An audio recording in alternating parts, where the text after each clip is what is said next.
Welcome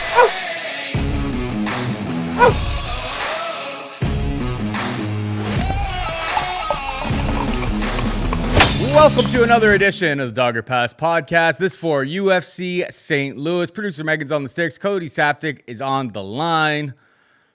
And I'm Paul Shaughnessy. Doing it a day early this week. Producer Megan's out of town. She's helped us with us having to change our schedules around all the time. So the least we could do is release it a day early, record it a day early because she's going to be out of town. I forget what she's doing, but she's busy and whatever. The lines are out. And we've got, I think this is a great card. And it kind of goes to my theory, Cody, that I've been talking about. That's when the UFC is forced to leave the Apex and go out on the road and have to try to sell tickets, even if it's a fight night card. It may not be marquee. There's no title fights or anything like that. But it's there's a lot of entertaining fights top to bottom here. So I'm looking forward to it. Yeah, no doubt. I don't know if it's arena show factor or whatever, but maybe they're putting on more of an effort. It's just that they have such a vast, extensive roster that when you get contender series level guys, it's hard to get a hard determination of who's going to win. But these bigger shows, these bigger cards, you get a lot more names. There's a lot more tape available. There's a lot more to pick and choose from. I don't mind it. Yeah, as we talk at the start of pretty much every episode going in, there's this doesn't look like a good card from a gambling standpoint. A couple weeks ago, you knew it was bad, and it was bad. Woof. Last week, it looked good, and it was good. Outside of a shoey bet I lost, I'm going to have to do in a minute here. But this card has good feelings, man. I like some of these guys. Some of the big favorites are getting steamed, so we'll talk about that. Some of these lines were way better a couple days ago, so you can see where that action is trending. And again, I agree with most of it. Some of these guys are still good value picks, so maybe we jump on them before steam starts to come on them. Regardless, in any scenario, me and my boy Paul Shag. So let's break it down to the best of our abilities. Yes, sir. You gonna do the shoey later, or do you have a plan? Yeah, plan of attack? Yeah, fading the king of Rio in Rio de Janeiro. I mean, that's fair. That's fair. So let me start off by saying I had a good week last week, but yeah, a couple bonehead decisions.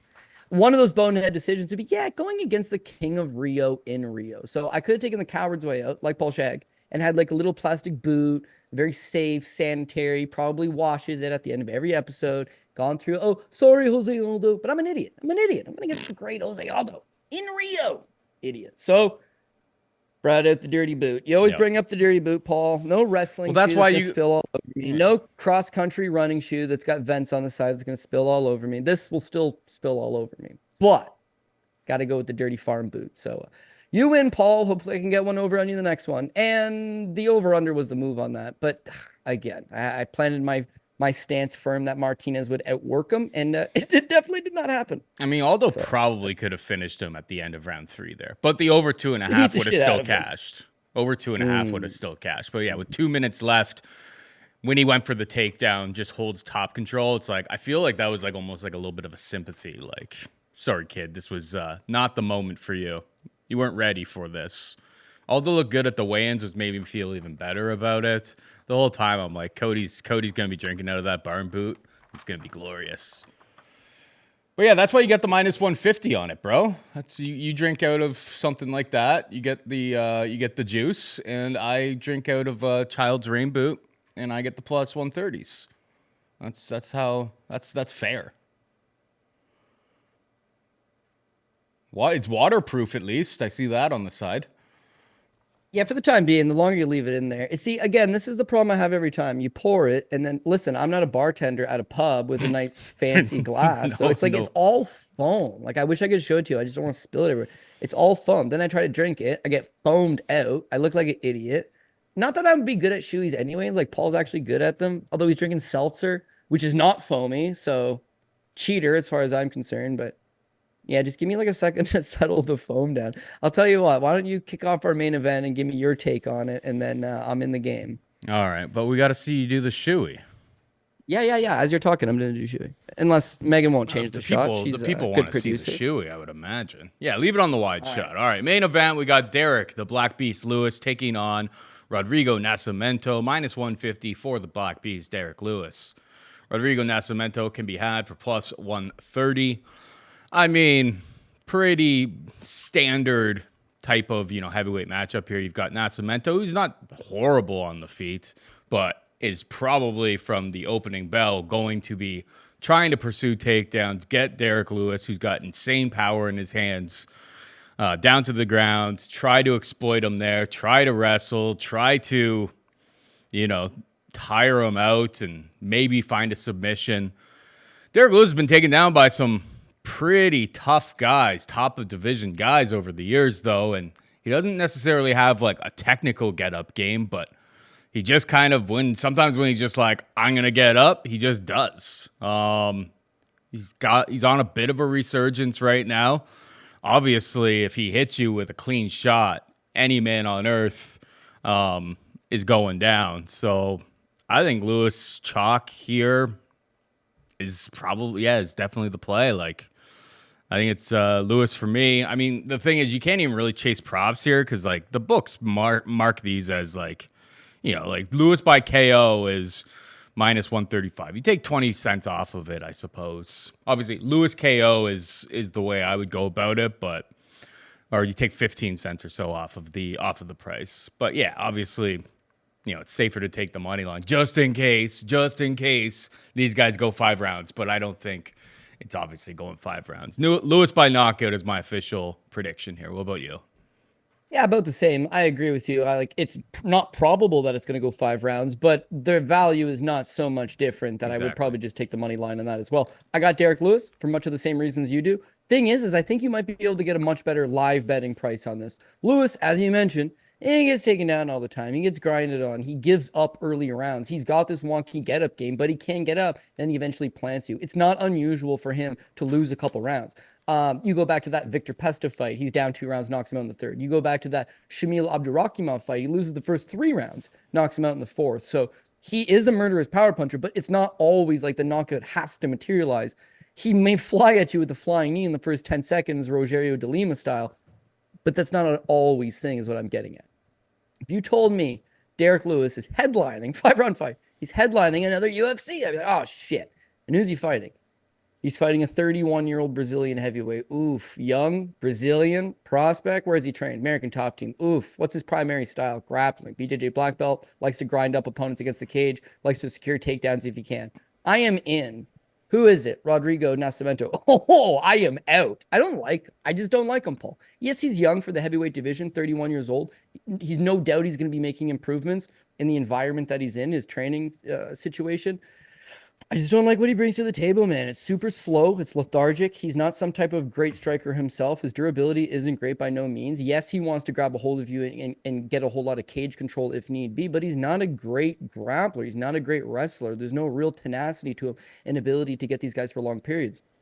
If you look at his run in the UFC, beats Dante Mays,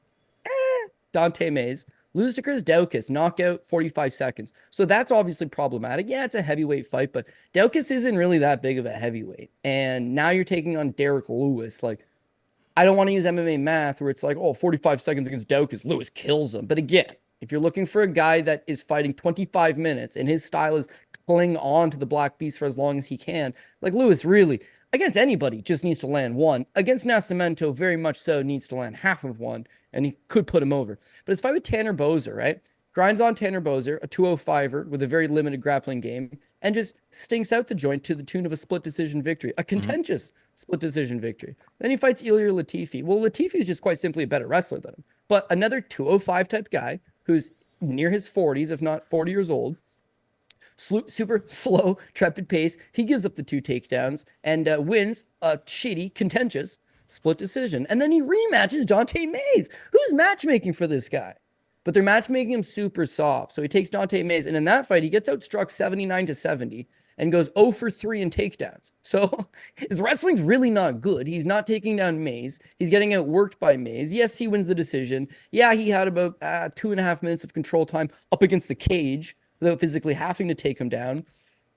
Yeah, he can win a couple scrambles here and there, but for the most part, like, I'm just not seeing enough out of him. So how do you approach Derrick Lewis? Well, the same thing you've been doing is try to smother him up against the cage. But if you're not taking down Mays, it doesn't mean you can't take down Lewis. You probably still can.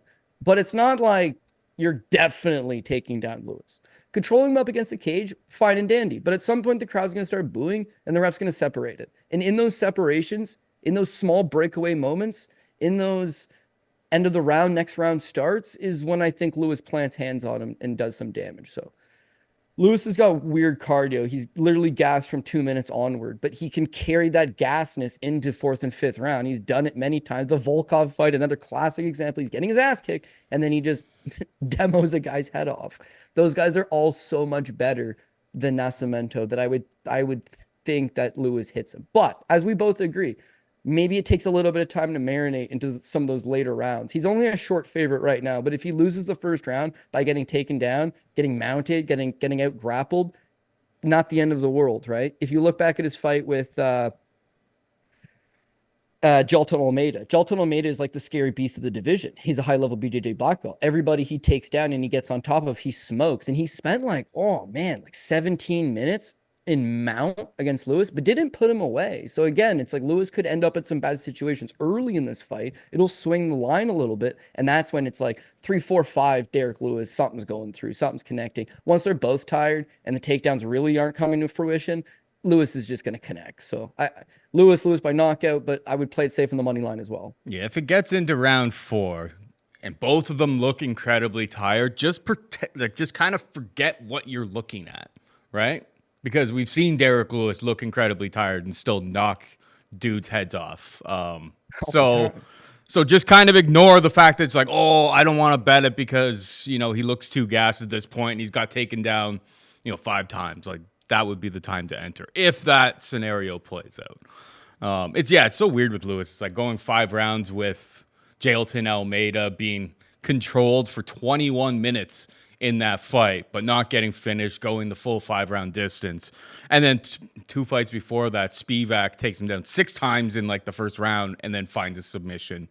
Kind of crazy when you think about it that way. But being able to survive for 5 rounds on the bottom of Jailton Almeida should have you ready for Rodrigo Nascimento, you'd think. All right, we move on.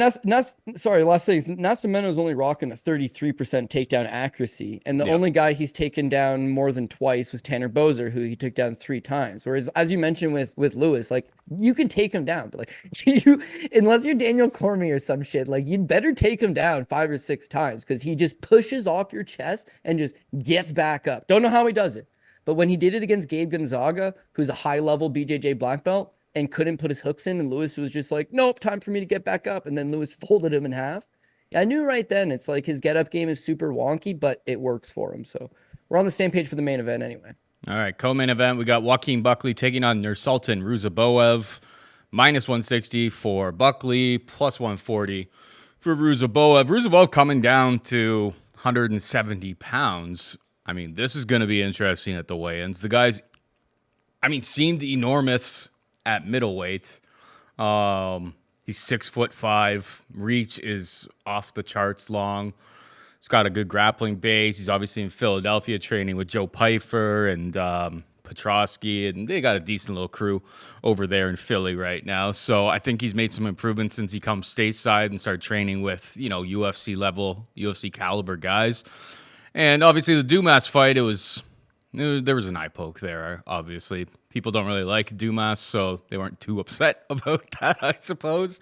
But it is what it is. But it's like, obviously, this guy carries crazy power. If he sees you hurt, he is going for the kill. The one interesting thing about that weigh-in, though, is that his first UFC fight in the UFC, he only came in at 183.5, which is kind of interesting. Maybe he just cuts weight really, really well, and that's why he thinks he can get down to 170. I know Buckley's coming off of a great win, obviously, against Vicente Luque. Everything just seemed on point. Seemed like he was coming into his own. Obviously, he's also another former 185-pounder, but he was always an undersized 185-pounder. He's 5'10". He's going to be giving up a ton of size, length in this matchup against Ruziboev. They got the same reach. Do they have the same reach? Tapology didn't have any reach listed on his page on Tapology. Yeah, for Ruziboev, he's got a short reach for a guy that's 6'5", and then for Buckley, he got a long reach for a guy that's 5'10". But yeah, it's not the same because one guy's punching upwards, one guy's punching downwards. So you're not wrong. The bigger, longer man is still Ruziboev. But yeah, they both got 76-inch reaches. I think okay, that is a little bit interesting. I still think I like Ruziboev. I'm going to wait until the weigh-ins, though. And like I respect Buckley. I like what he's been doing. He's definitely gonna have a speed advantage. I would say for sure he'll have a cardio advantage if this fight goes into the later rounds. But yeah, I don't know. I just kind of look at like, where did like Buckley struggle earlier in his careers against big, long, strikers in, Kevin Holland and yeah, some other people. It's like that chin hasn't been checked and he has been making a lot of improvements, but it's like nobody's really landed a clean one on him recently. Chris Curtis was able to knock him out. Alessio Di Chirico, people forget, landed a head kick knockout on this guy. Like, I know he's been on a nice run. It looks like he's put it all together. I don't know, man. Ruziboev at 170 pounds could be an absolute mauler. What's your take here? Yeah, he could be an absolute mauler, and I think that you would want to wait for the weigh-in, certainly, to see how this guy that's 6'5" is going to come down. Note that he's fought a bunch of times at 170 in the past, but he's 30 years old, so he's starting to develop into his frame and get a little bit older. And now, for the first time in 3-4 years, he's got to drop back down to 170, kill that extra 15 pounds. Could definitely mean something. The other thing worth noting is that his last loss, because he's on a massive win streak. He's on a 10-fight winning streak, but his last loss against Boris Marushenko is at 170. In fact, of his 8 professional losses, 7 of them are at 170. Mm-hmm. So the guy smokes dudes at 185, probably because middleweight's a shitty division and there's just a lot slower guys, and maybe he can capitalize. I guess he's been doing good. But at 170, it's again, his record at 170 pounds isn't all that good. I don't know why he chose to drop down. Maybe just from lack of opponent options at 185. Who knows? But wait till you see him at the weigh-ins. Wait till, I guess that's all you can really wait for. But my concern with him since he's come to the UFC is in this 10-fight winning streak, I'm pretty sure all 10 of them are inside the first round. Mm-hmm. So he no doubt about it, he's a quick finisher. He hits you, he puts you down. His grappling is opportunistic. If he can take you down, he can grab a quick submission. If not, he likes to box. He likes power punches, good uppercut, good left hook. I like Ruziboev as a striker. But if you can extend this guy outside of that first round, the worry is, and again, you go back to that Boris Mashenko fight, he tires out. Like, that fight goes after one round and he's noticeably gassed. So is that part of being 6'5" and having a killer weight cut? Possibly.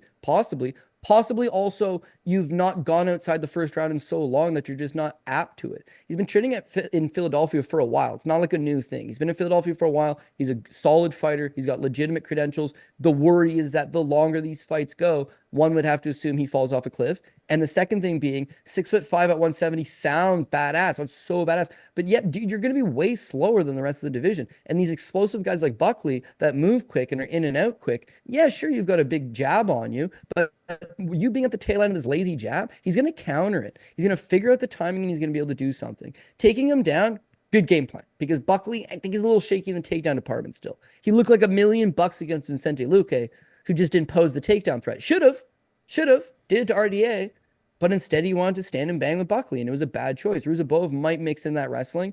BJJ black belt. Renzo Gracie, Philadelphia guy, as you talked about, solid camp, and a lot of good grapplers in that camp. But again, because he's not a second, third round kind of guy, a take you down multiple times kind of guy, he probably needs to get it done quick. And getting it done quick does not involve wrestling. Wrestling is tiring. So if he goes in with that game plan of I'm going to wrestle Buckley and he doesn't take him out in the first round, he can be gassed in the second, third. I got Buckley. In terms of Buckley's own offensive wrestling, yeah, he's actually a decent, not great, decent wrestler. I think he could force the issue on Ruziboev and at the very least make him carry his weight. If you get a takedown, great. Don't get a takedown. Just make this guy work. You know he's a first-round guy. Make him work. Buckley, super explosive, at times low volume, but he does a really good job of exploding with a big shot, one big singular punch, maybe 2 punches, one big technique, and then he just chills. Hands low, super relaxed, stays to the outside, evades, explodes again. He's from St. Louis, parts in St. Louis. Not saying this thing's going to decision, but if it did, that helps. If it doesn't, he's still got the crowd on his side. He's still got the momentum on his side. And I just feel like he's going to persevere through maybe a difficult first round and eventually start putting hands on him. His last fight against Vicente Luque, he landed 55 significant strikes through like 8.5 minutes. So he's on pace for 90, maybe 100, maybe not quite 100, but that 90 range, which would have been like a career high, or it would be considered a lot for him. So again, he's a guy that's also 30 years old and starting to figure it out himself. How to be explosive, how to put up that volume, how to put volume up and power, how to relax yourself and go 3 rounds. You know, he's been in some tough fights that he learned a lot from, like Abdul Razak Al Hassan, who took him down multiple times and they were both gassed. The Alex Morono fight, not a great fight, but a fight that it's somewhat close and competitive. And then the longer it goes, Buckley just grabs a hold of the drivers of the steering wheel and says, "This fight's mine now." That's what you need from him. To go out there and knock out Vicente Luque, a career best win, puts him in the rankings, puts him on people's minds. Now he's getting a co-main event in his own backyard. He's been begging the UFC to go to St. Louis for years now. Co-main event, own backyard, in front of your people, against Ruziboev. It's a super winnable matchup for him. Yeah, I got Buckley. All right. We got Carlos Ulberg taking on Alonzo Menifield, minus 160, or minus 260, sorry, for Ulberg, plus 220 for Alonzo Menifield. Who you got? Yeah, Menifield's another one of these guys that does have a lot of skill, you know, big brute power, athletic guy. He just struggles kind of putting it all together. Yeah, he's on a nice little winning streak, I suppose, but again, someone I'm just not all that high on. If you look back at his opponents, like the guys he's beaten in the UFC, outside of a Paul Craig win back in the day, oh, how great's Paul Craig. Outside of that, Fabio Charant fanned out of the UFC right away. Ed Herman was in his 40s at that point, not what he used to be.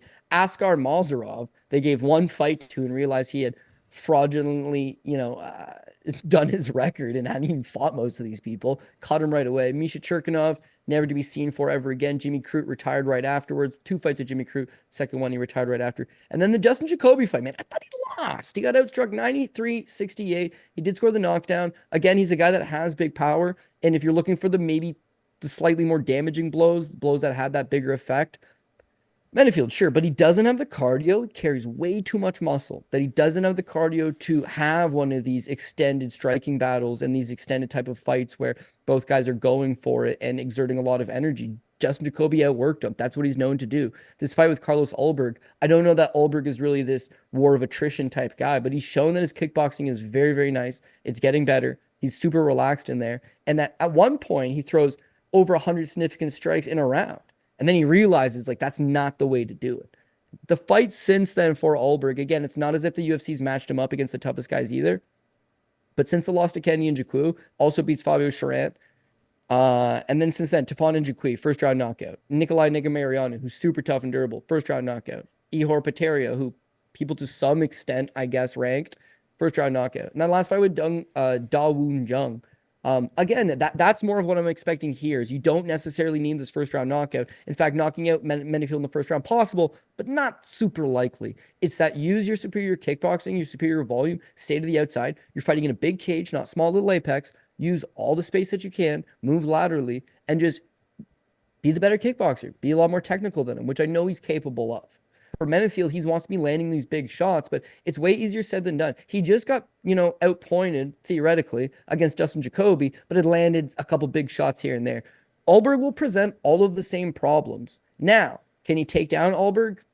Maybe. But Menifield's not a good wrestler. He's just a big, strong, athletic guy. He's muscling a lot of these takedowns, and other than some cage control, he's not really overly committing to anything. So I'm just hoping that Ulberg is going to mind his P's and Q's, stick to the outside, more or less outpoint him or land that kill shot. But you're going to have to play it safe because Menifield does pose problems if he can get on top of you or if he can just counter something and get you, unfocused for a minute and just catch you with a big right hand. But outside of that, it's like the cleaner, more polished kickboxer should outwork him. Jacoby did that. Unfortunately, the judges didn't agree. Ulberg will do the same. Hopefully, the judges do agree.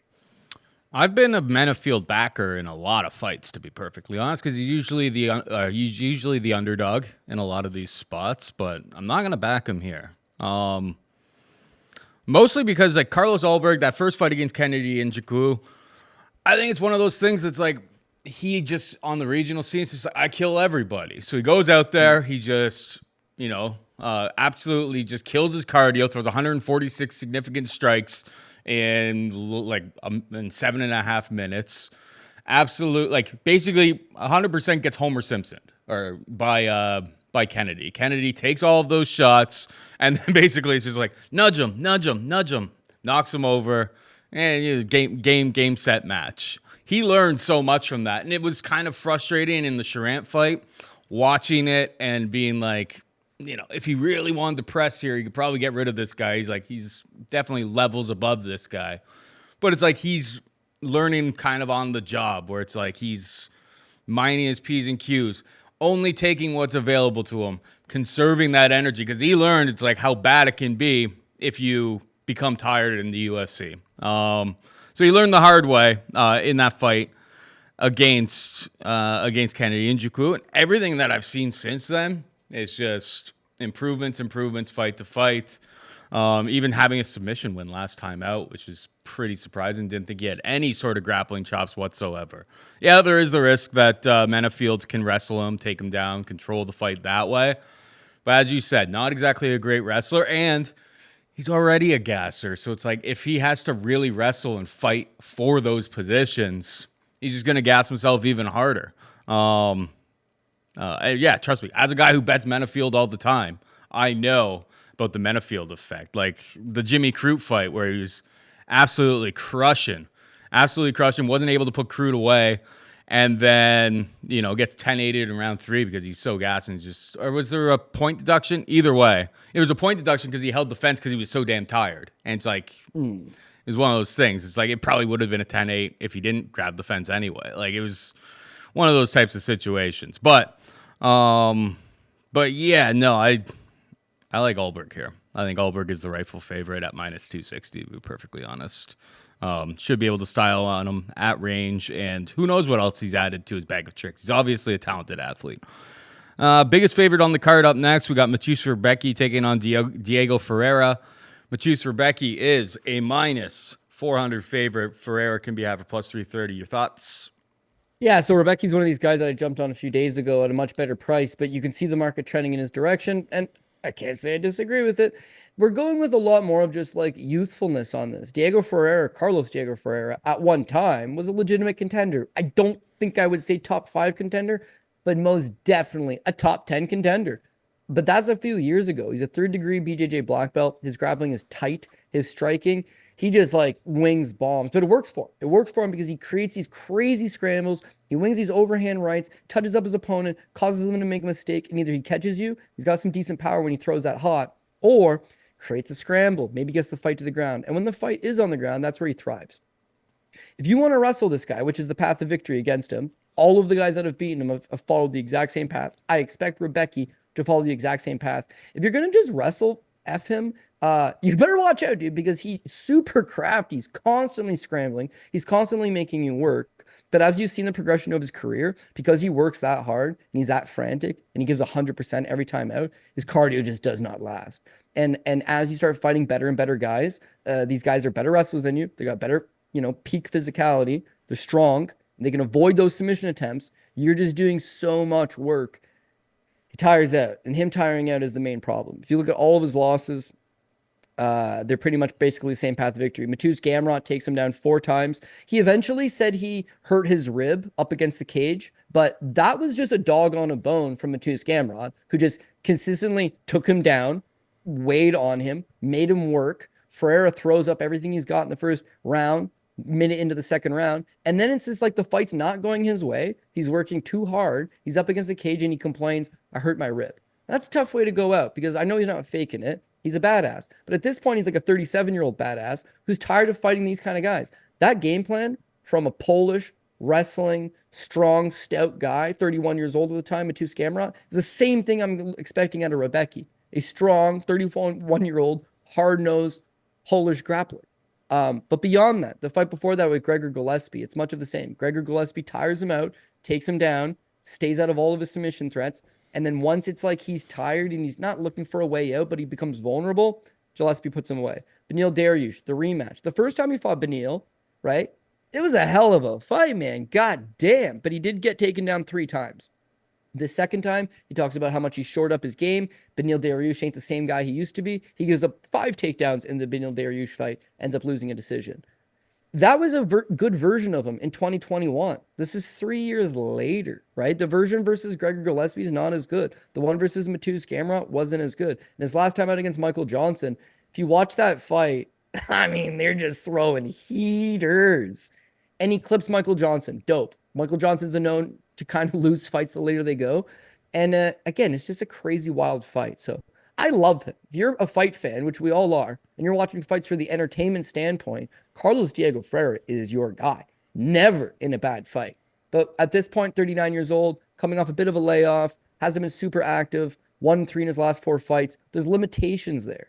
And when I look at Rebecki's not, he came to the UFC with a ballooned up record because he's 19-1. So it's like, how fraudulent is that? It's not fraudulent. It's not fraudulent. When he was on the regional scene, he beat Marian Zlakowski by 4th round knockout. Zlakowski went on to win the KSW title. He beat Dagir Imavov. Imavov is Nasruddin Imavov's older brother. Kike Brito was on the contender series. Magomedov, sorry. You know, tough style Russian guy. Comes to the UFC off a contender series win. And then Nick Fiore, he looked okay, I guess, but that's your first fight. Second fight against Loic Radzbadonov, a much tougher opponent. He rises to the occasion and smokes him. And then his last fight against Roosevelt Roberts shouldn't have been in the ring with him. And he made it look like Roosevelt Roberts shouldn't have been in the ring with him. Like he went out there and he did what he had to do. 31 is the prime of your life as an athlete. He's 19-1. It's a well-earned 19-1. He's more developed than your average, this is my 3rd or 4th fight in the UFC kind of guy. And again, his game plan against Ferreira, he's going to have to mind his P's and Q's. But if you can avoid those giant overhand heaters and force that close quarter distance, lean on him, grind on him, take him down, avoid the submissions, do all that, then it's like the path is there. Is he legitimate enough that he can do all that? Maybe, maybe not. We're going to have to find out on Saturday. But again, based on a lot of the good guys he's fought on the regional scene already, I would have to side with him. So Rebecki minus 400. As it continues to grow, you're going to run into some banana peel pricing. But yeah, no, he's the pick. Yeah, he's the pick for me as well. At minus 400, I don't know if there's very much meat on the bone. We've talked about him since he kind of came in. It's like he came in, he's already finished product. It's like this guy's good, he's ready to contend. And credit where credit's due, Diego Ferreira. It's like, I mean, you go through, it's like, oh well, here's his losing streak, and it's just like absolute studs, right? Like former Polish champion and Mateusz Gamrot, Gregor Gillespie, who is the best fighter who doesn't fight, and Beneil Dariush, who is a top 5 guy of this division, like over and over. So it's like going, split decision against Beneil Dariush. It's like, it's Rebecki. This is like it's kind of like the unknown fight on the roster. That's like it'll show whether you're ready to go into the top 15 of 155 pounds. And I mean, 155 is just always such a stacked division that, this is a stern test, a test that I think Rebecki will pass. Fiore, correct me if I'm wrong, but Fiore is a black belt in BJJ as well. He absolutely is. You're right. And he was just able to, when he wanted to go to the ground with them, he was just kind of able to hang out there and didn't really have too much of a threat. I think this guy's the goods. Minus 400. It's not one of those. Yeah, I don't really think there's very much meat on the bone. The line's probably pretty accurate, but I expect Rebecki to win on Saturday night. We got Sean Woodson taking on Alex Bruce Leroy Caceres. Woodson is a minus 200 favorite. Caceres can be half plus 170. Your thoughts? Okay, so we're going to try this again, but like Woodson was my boy. And then Woodson was not my boy.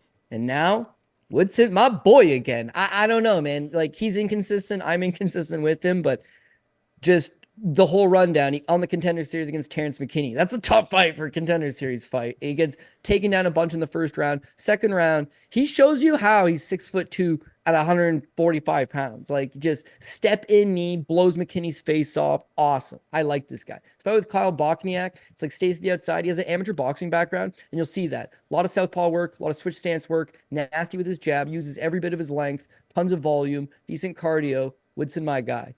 Against Julian Erosa, he stinks up the place. Not that he didn't try for it. They went 106 versus 103 significant strikes landed, but he gassed out. He didn't have any option for Julian Erosa's like vulnerability, his weak chin. A lot of the guys that beat Erosa knock him out. Woodson, his issue being 6'2" and that long and at 145, he's really big. Everything is touch, go. Nothing's really he's sitting on a punch and really going to rock you. And so he doesn't hurt Erosa, and Erosa just outworks him, tires him out, takes him down, submits him. So now we got a guy doesn't have great cardio, doesn't have great wrestling, doesn't have great submission defense. Woodson potentially a bust. Beats Yusuf Zalal, solid win when you think about it. Beats Colin Anglin, not so much. The draw against Luis Saldana. Paul, everything that he's doing good work. Don't get me wrong. Every time he would get hit by Saldana, who I don't rate overly, missing one finger for the record. Every time you get hit by Saldana, he was hurt. They could have stopped the fight. He hits the deck. He gets back up. There's a bit of confusion. They let the fight restart. He gets dropped again. Again, could have gotten stopped in that fight because there's a 10-8 round. He ends up settling for a draw in that spot. But now I'm worried doesn't have great cardio, doesn't have great takedown defense. His submission defense isn't all that good. And now his durability is not that good. Can't take a punch all that well. Saldana's not a heavy power puncher, and he's got him rocked. So at this point, I am off the Sean Woodson train. Takes on a super short notice Dennis Buzukja in Nashville, and he looked really good. Buzukja looked really bad, and he was on short notice, and he's 1-2 in the UFC, and blah, blah, blah, blah, blah. But like Woodson himself, excellent foot sweep takedowns. His wrestling looked pretty solid. His cardio looked solid. He had that killer instinct in him where he just continuously put volume on. He ends up not stopping Buka, sorry, but 4 takedowns, 71 significant strikes landed. Solid work. Last time against Charles Jourdain, even better. Yeah, that now I'm kind of back on the train of thought. The split decision there was, I mean, that was Canadian home cooking. Whoever. It was in Toronto. Who was the judge? Charles Jourdain. Patricia Vandermeer. It's always the ones that you've never heard of before, right? No, I know. Or was Patricia it Derrick? Vandermeer quite well. No, or was it? No, it was. Who had the. Well, it was Patricia Vandermeer who had the 29-28 for Jourdain. That was like a horrible scorecard. It was pretty clearly terrible a Woodson scorecard. Unanimous. Yeah, and like it's in Canada, and you got, you're cheering for Jourdain. It seemed like Jourdain was going for it, and Woodson was just neutralizing him. But that in itself is what was impressive to me. Woodson did outstrike him 80-60 with 1 takedown, but it was his ability to just control him whenever he wanted. So now I'm back to this is a guy that's 6'2 at 145. It's an abnormality. And because he comes from an amateur boxing background, really all he knew how to do is just throw punches. Doesn't kick a whole lot. It's mostly just jabs, left hands, straight rights, jabs from the opposite stance. It's mostly just like that same work. Little hooks here and there. Little like a Nate Diaz kind of slap effect to him where he's not loading up on anything, but it's a lot of volume. But that was all to his game. And as I outlined, it's like he's showing in a lot of these fights that he's lacking all these other elements. Against Buzukja, his wrestling looked way better. His cardio looked back to where we needed it to be. Against Charles Jourdain, his chin looked like, yeah, this guy's not a chinny guy. And his cardio, it checked out the whole way. And his wrestling, it's continuously even getting better. Jourdain is at home and a live opponent who has done very well against high-level guys, high-ish level guys. And Woodson, he killed me that night. He killed me because he looked really good. So this matchup with Alex Caceres, it's much of the same. Alex Caceres is an aged veteran of the division. His wins, pretty much none of them have aged well. You can go through the entire list. Cole Escovedo, Cut, Demasio Page, they're all retired. Chizuka retired, Roland Delorme retired, Sergio Pettis won a Bellator title. That one aged well, but he's not in the UFC.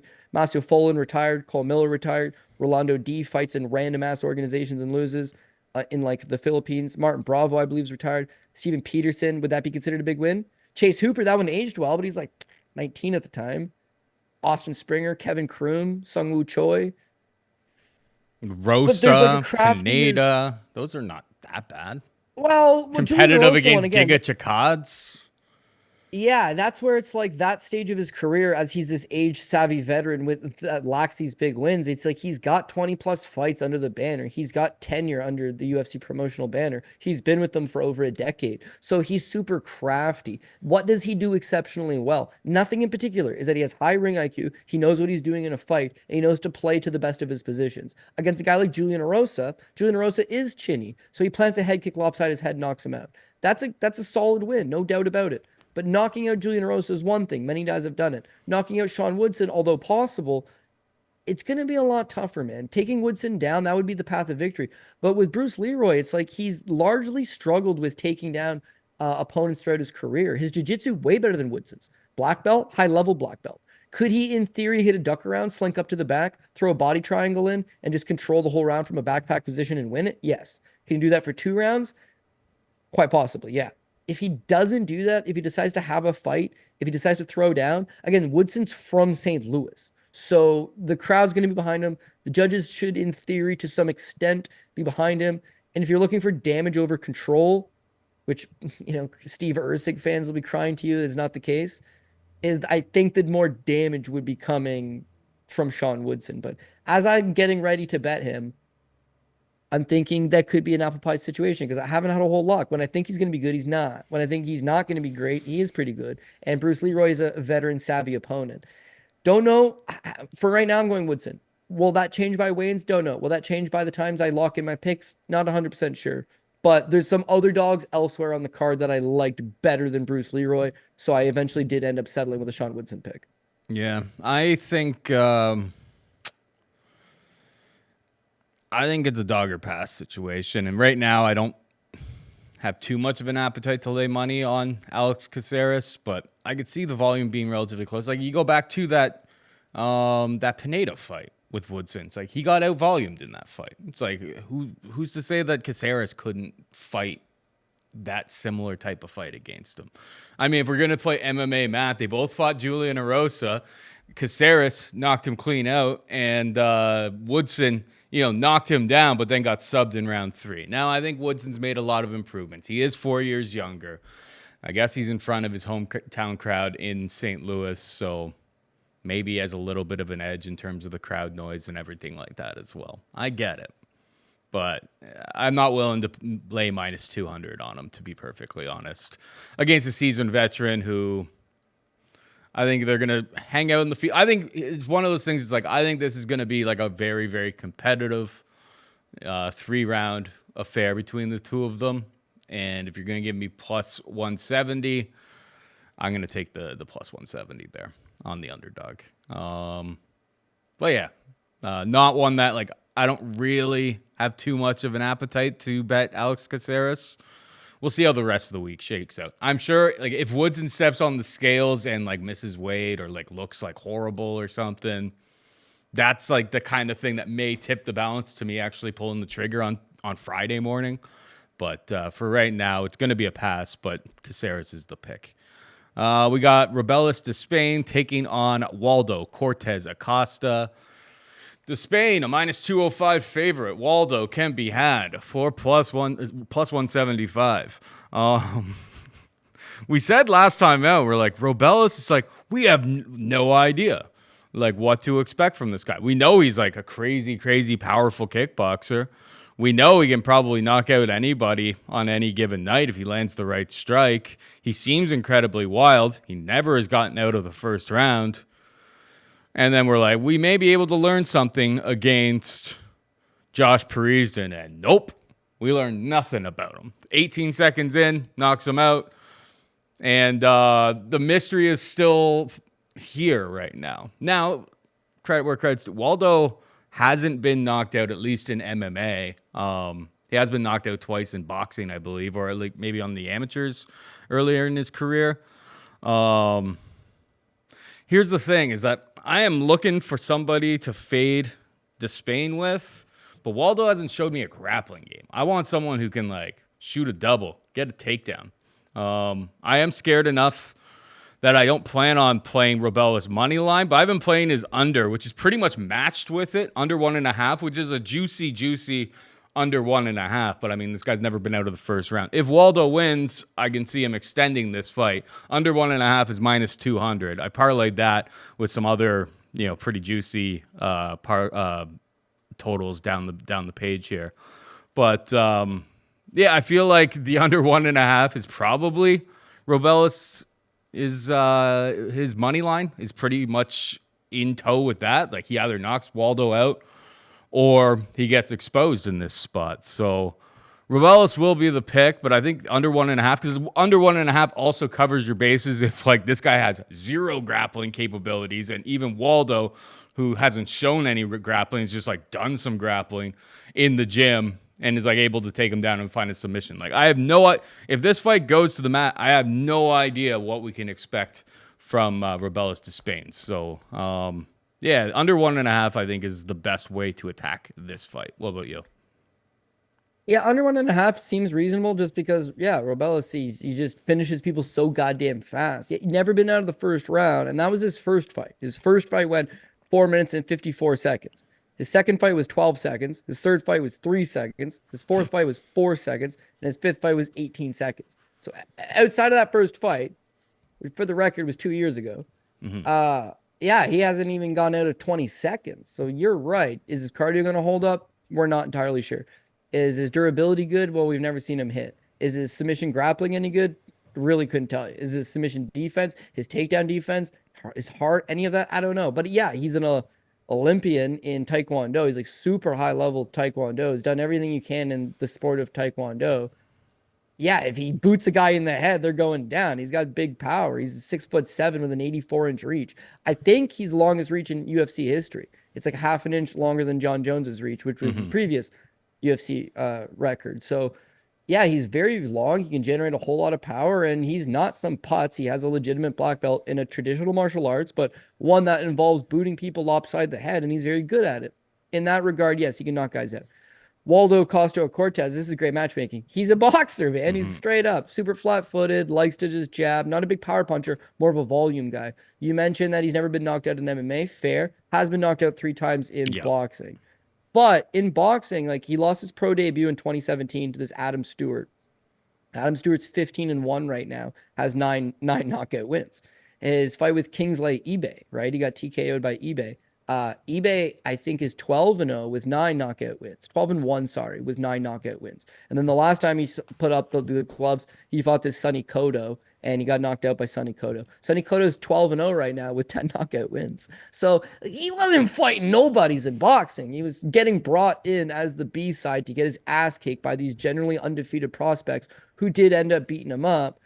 But, like, I wouldn't say he's chinny by any stretch. It's just like he's not the greatest boxer, and they brought him in to lose. He fought really good guys with high KO ratios. I'm not going to hold it against him. Since he's come to MMA, I think he's out of the MMA lab in Arizona, and yeah, he's well-rounded his game off. After he quit boxing, he comes over to MMA. Right away, his first fight, he's 1-0 at the time. This was his second pro fight. He fought Edson Lopez, who was 10-5, Brazilian guy. Knocks him out, right? Jordan Powell was 12-8. That's his third pro fight. Knocks him out. Bellator signs him. He fought this Mo Derice. Now, Mo Derice was a standout high school wrestler, a guy that wrestled in college. He's chinny as hell. But, like, he can wrestle. And he went out there, and he tried to wrestle the entirety of the fight with Waldo, and Waldo's takedown defense actually checked out. It didn't in later fights in the UFC against Rogerio de Lima, but certainly at that time in Bellator, the guy's not an idiot. He can box, he can wrestle. He's fine-tuning his game, and at 31 years old, I believe, he's still really young for the division. He will be getting better and better. Since you've seen him in the UFC, he goes right back to that volume-based attack, which he's always been a volume-based guy. But first round knockout on the Contender Series, sure. 43 significant strikes landed within that 3 minutes and 40 seconds. So that's volume, right? His fight with Jared Vander went to decision. He landed 73. His fight with Chase Sherman, he landed 147 significant strikes. Sherman, a volume guy. Sherman, a guy that can go 15 minutes need be. And he painted a great fight. Rogerio de Lima exposes him in the wrestling department. That's fair. Big, brute, Brazilian Jiu-Jitsu black belt who's going to bowl you over. It happens. But then in his 2 subsequent fights, Lucas Brzezinski knocks him out quick, and then Arlovsky, yeah, that one was very disappointing to me, but guys tend to do that when they fight Arlovsky. They just, like, freeze up and don't know what to do. So I understand why he's the underdog because of the Arlovsky fight. But if you look at his body of work, he's got the technical boxing advantage. You know he can fight 15 minutes. He doesn't need to knock the guy out in 20 seconds. He's more of a second, third round kind of guy. His durability, again, never been knocked out in MMA, but in terms of boxing, wasn't losing to bums, learned valuable lessons from those guys. His ability to maybe shoot the takedown on Despaigne gives him that advantage. It gives him a path of victory. His ability to maybe stand tall for the first 2-3 minutes, maybe get to the second round and beat him with the volume and the cardio and the UFC experience and having gone the distance before. That all gives him a legitimate path to victory. His ability to just cold cock this guy, who's a Taekwondo dude who's looking for these openings for kicks that you might be able to plant a straight right hand on his jaw. That gives if it's 2 heavyweight strikers that are going to bang it out, well, he's got a path of victory there too, that he does have a puncher's chance. So I'm seeing multiple paths of victory for a guy that's a 2-1 underdog. He's got the experience. He's got all that. Yeah, I had Parisian as the PRP pick, and we were very open about it on the show, Paul, that it's a bad pick, but just I hadn't seen enough from Despaigne that, like, I was willing to take some flyer shot in the dark, and it didn't work, and I looked like an idiot. 18 seconds, woof. But nothing changed. I didn't suddenly say, oh, shit, he could do it to Josh Parisian? He could do it to anybody. Oh, come on. They gave him the worst guy, and he beat the worst guy. And now they're not giving him the second worst guy. It's not Parker Porter or somebody like that. It's a guy that is 4-1 in the UFC, 1-0 in the Contender Series. So he's fought for your organization 6 times, held up a 5-1 record over that span.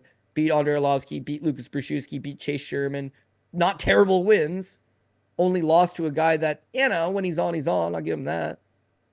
There's enough for me to say, hey, man, if you're not going to take Bruce Leroy as underdog number 1 because you don't get the balls, we need underdogs elsewhere. And middling heavyweight fight, Paul, you know where it's at. So give me the plus money on Waldo Acosta Cortez.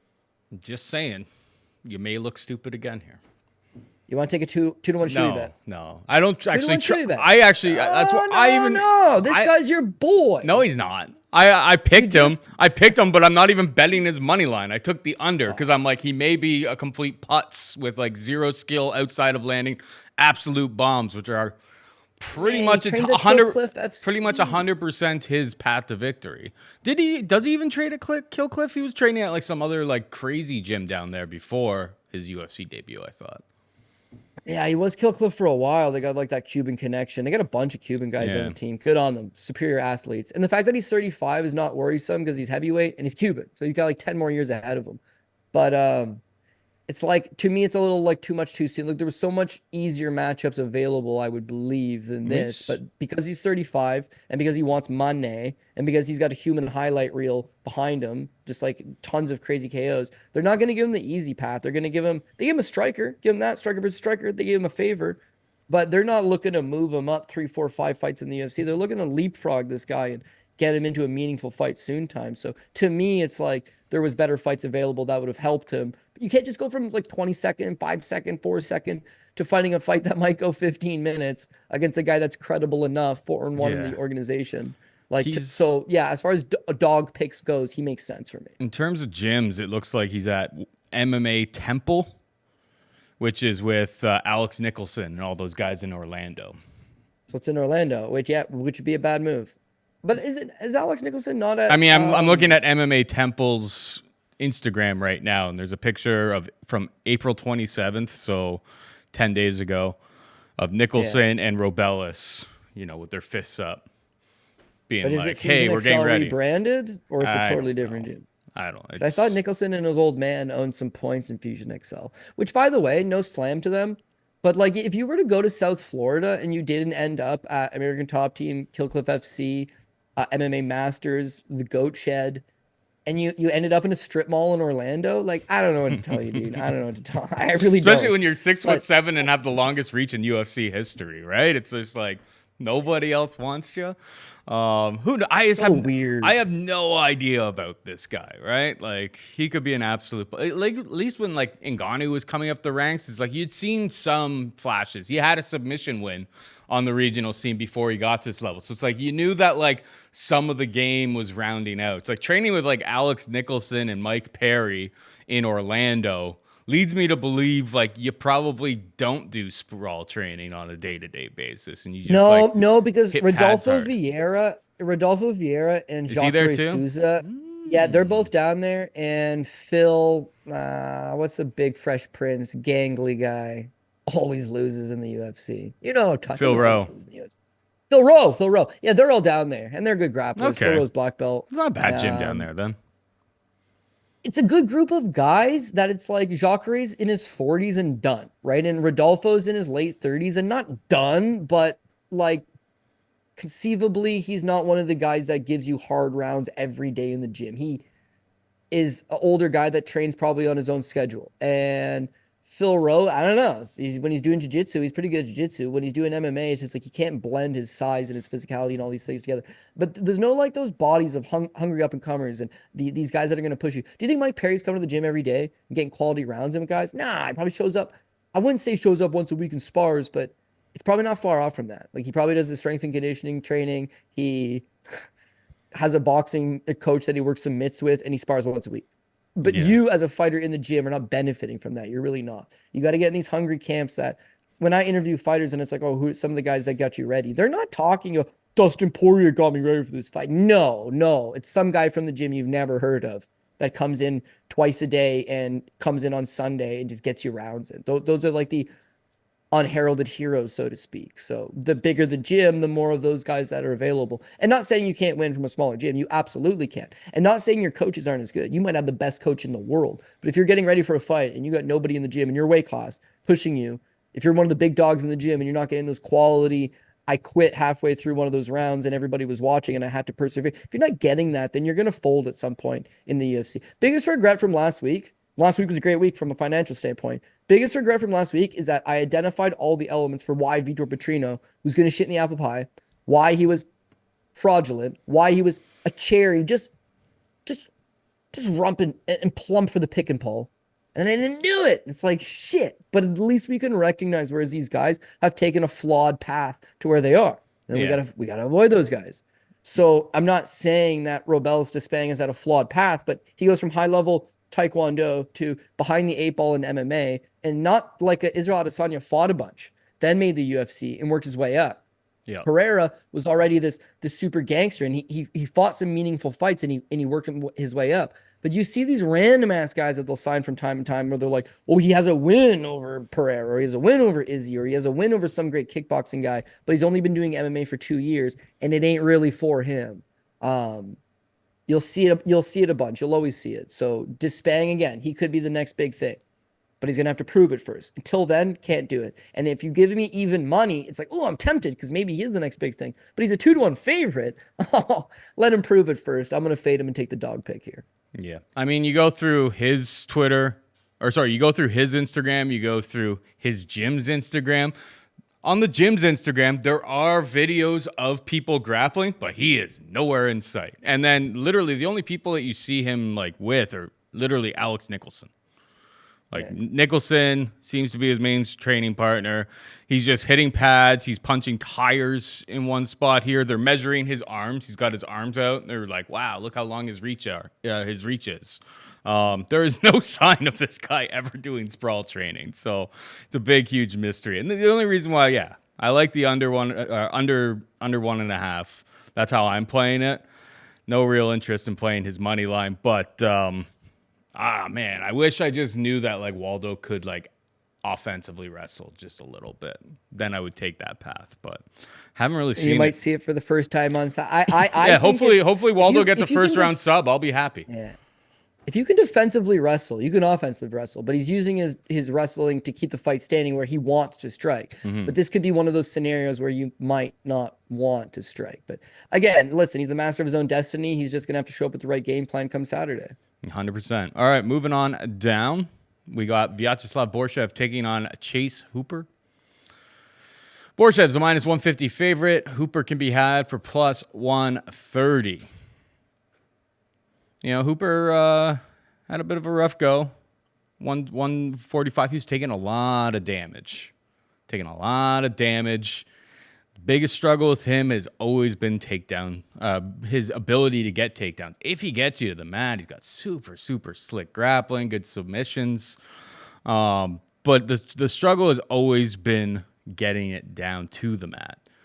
On the feet here, it is not going to be very competitive. Like, he's going to have to, that chin is, hopefully it's not ruined from like, getting knocked out brutally at 145 pounds. He's had 2 fights now. He's a growing young lad in Chase Hooper, filling out into I expect him to be the best that he can be, and he has been showing incremental improvements at 155 pounds here. I'm expecting his best performance here. If he can't get the takedown, this gets super, super ugly, 100%. But luckily for them, they found Chase Hooper, the worst wrestler at 155 pounds. Borshchev cannot stuff a turkey, let alone a takedown. Come on. Mark Diakase, D1 Diakase, got his name getting 11 takedowns against this guy. Hooper's takedowns have been bad, but it's like they handpicked this opponent because it's like, well, if you can't take down Borshchev, then you're going to have some big-time struggles in this division there, buddy. I think Chase gets the dub. I'll take Chase as the dog. I actually already bet him. I got some plus 145 and plus 140. Had to split it up among a couple different books. But yeah, no, I think Hooper does get the takedowns here because they found the one opponent that he probably can find the takedowns. And when he does get it to the mat, the kid's elite, but it could be pretty rough. It could be pretty dodgy as long as they're hanging out at range here because Borshchev has so much more power than poor little Chase Hooper. What's your take here? Dude, I couldn't agree more, man. I got a dog. I was hoping that as well. I was hoping that this was going to be our shoey bet of the week. I was hoping you were going to say well, you know what? Borshchev. This is one of those picks that Slava Claus could make us look like an idiot and just absolutely Steve Garcia faceplant this guy multiple times within 90 seconds of the round. But yeah, no, if he doesn't, and I don't expect him to, I think Chase Hooper works his way back into it. You outlined Slava Claus being a bad wrestler, and that's the bottom line. The guy is the striking coach at Team Alpha Male. He trains with a cast of the best guys in the sport. He trains at a gym that predominantly churns out former D1 All-Americans and wrestling standouts to MMA. There's no doubt about it. He works. Again, he's a kickboxing coach at the gym.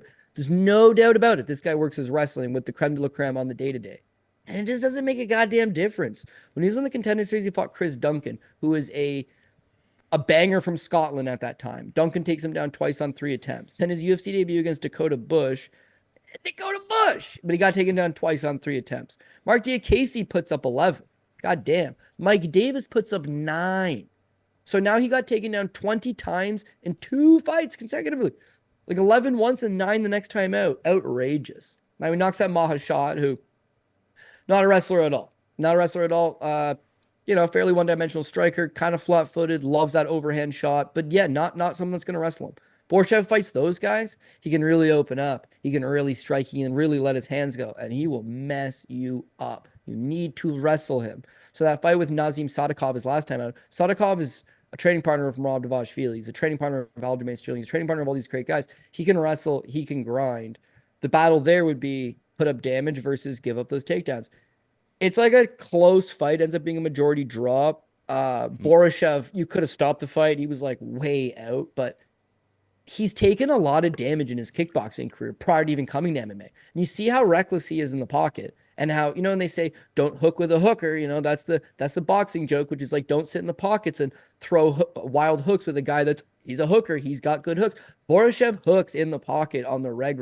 He'll work your body. He'll work your head. He's down again to a scrap. Now that he's 32 years old, he's taken a lot of wear and tear. So I don't doubt that a Mahashad could knock him out. I don't doubt that a Sadikov, could drop him. That durability at some point will become a question. The takedown defense, though, being an alpha male, it hasn't improved, hasn't got any better. So he gets taken down 4 times by Sadikov.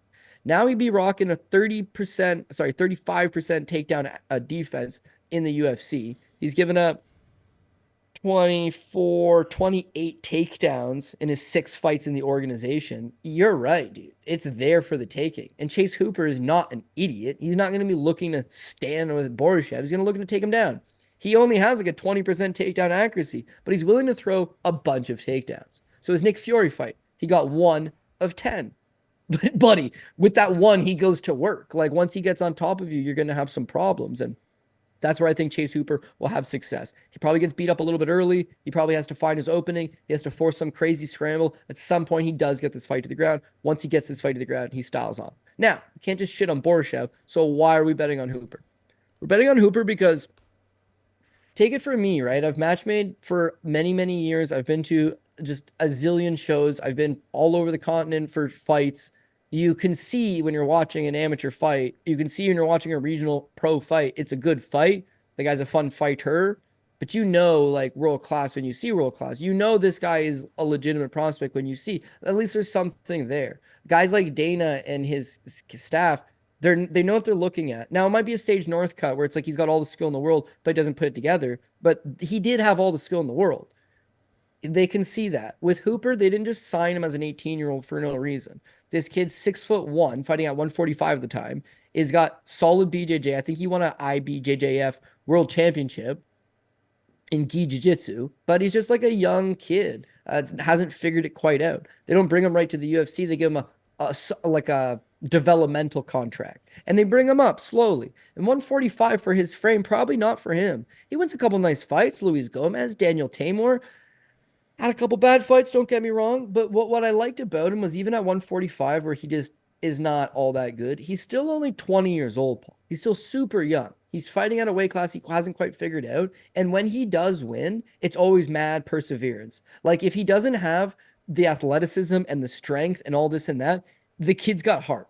And so his fight with Slippery Pete Barrett, he loses the first 2 rounds against a shitty ass guy in Pete Barrett. Can't take that away from him. But he never quits. And in the third round, he's still a dog on a bone. He gets finally the position he wants. He grabs the heel hook. He submits him. He saves all of our parlays. God damn.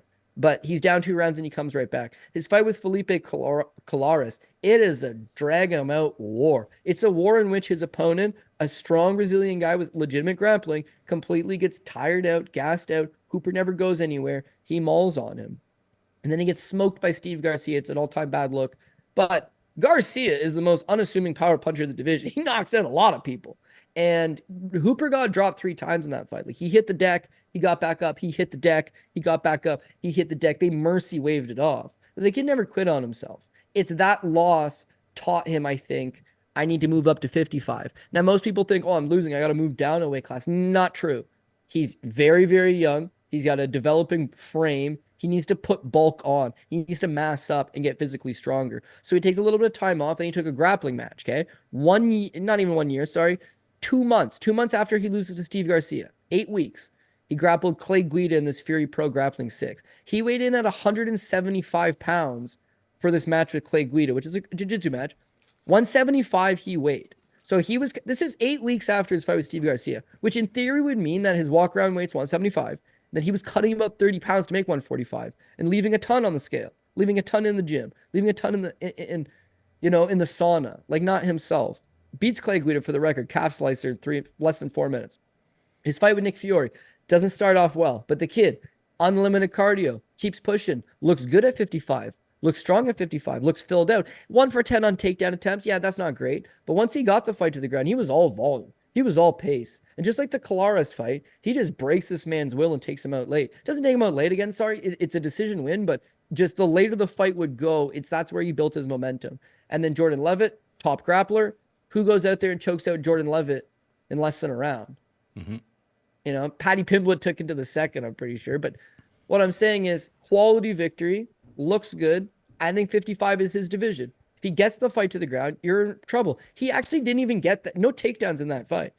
Force a scramble, get this fight up against the cage if need be, hit a duck under, drag it to the ground, get your hooks in, take the back. And then for shits and gigs, he takes a grappling match against Aljamain Sterling in which he lost a split decision to Aljamain Sterling in a straight up grappling match, that being like 5 months ago. He actually just had a kid. Don't know if people realize that. So like Chase Hooper's a father now. And he's getting to the stage in his life where he's maturing and becoming an adult. And this 18-year-old kid with the little afro that we all like to laugh at, Ben Askren's illegitimate child. Oh, ha, ha. Like at some point he's going to turn the corner. And the guy is a fighter. He's got the heart of a fighter. He's got the will of a fighter. He's got legitimate BJJ. His wrestling and his striking is still garbage. But he has a willingness to improve, a dedication to improve. And if you give him a 50-50 fight like Borshchev and you give him plus money status, I would have to take a whiff. So yes, if he fights him like Steve Garcia and he gets boxed up, he's in for a beating. If he just shoots, even if he was to pull guard, in theory, hunt a leg lock, then you use the leg lock to scramble. That scramble gets you a back take. That back take gets you either a absolute 3 minutes of vicious ground and pound from the back, which he likes to do, or the rear naked choke. But he'll have options. He needs to get the fight to the ground. Nobody's disagreeing about that. But the pace, the tenacity, him growing up. I seen an interview the other day. He was like, inevitably, I'll have to go to 170 pounds. I love that. He's like, yeah, dude, I'm still a young ass kid and eventually is going to just keep getting bigger and bigger and stronger and stronger. And when Chase Hooper is 29 years old and has almost a decade of experience in the UFC, over a decade of fighting experience, is a man, has a family and money and a training camp devoted to him, he'd be a problem. So you're not going to get plus money on this guy forever. In this spot you are, I'm going to take it. Nice. So we're on the same page. All right, moving on down, we've got Esteban Ribovics taking on Terrance T-Rex McKinney. Minus 170 for Ribovics, plus 150 for McKinney. I mean, it's an interesting stylistical matchup. You've got Ribovics, never been finished. Can't stop. His takedown defense is a big problem. So like pre-flop minus 170 doesn't look very tempting to me whatsoever. I expect Terrance McKinney, as Terrance McKinney does, to come out and put a hurting on him and get takedowns and probably put Ribovics in some tough spots. I expect Ribovics eventually to prevail and McKinney to gas out and then probably get finished either late in the first round or early in the second round. I think if you're going to bet Ribovics, wait for that early fury, that early swarm from Terrance McKinney that we see in every single fight. And sometimes guys don't survive it because he is hella dangerous for about 3.5, 4 minutes, and then it all falls off of a cliff. I like the under one. It's another juicy. It was parlayed with the Acosta Despaigne. Under 1.5 in this is -220, but it's like it's a Terrance McKinney fight, man. Like Terrance goes out there, he tries to kill you or he dies. Like 7.5 minutes for Terrance McKinney.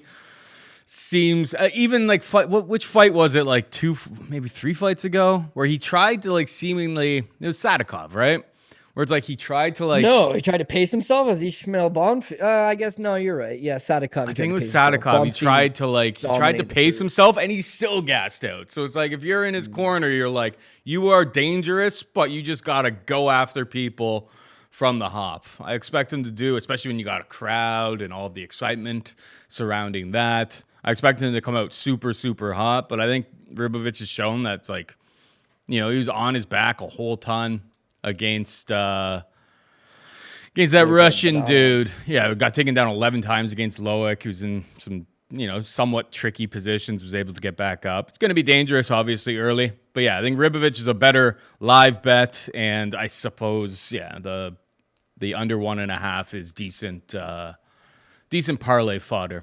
What's your take here?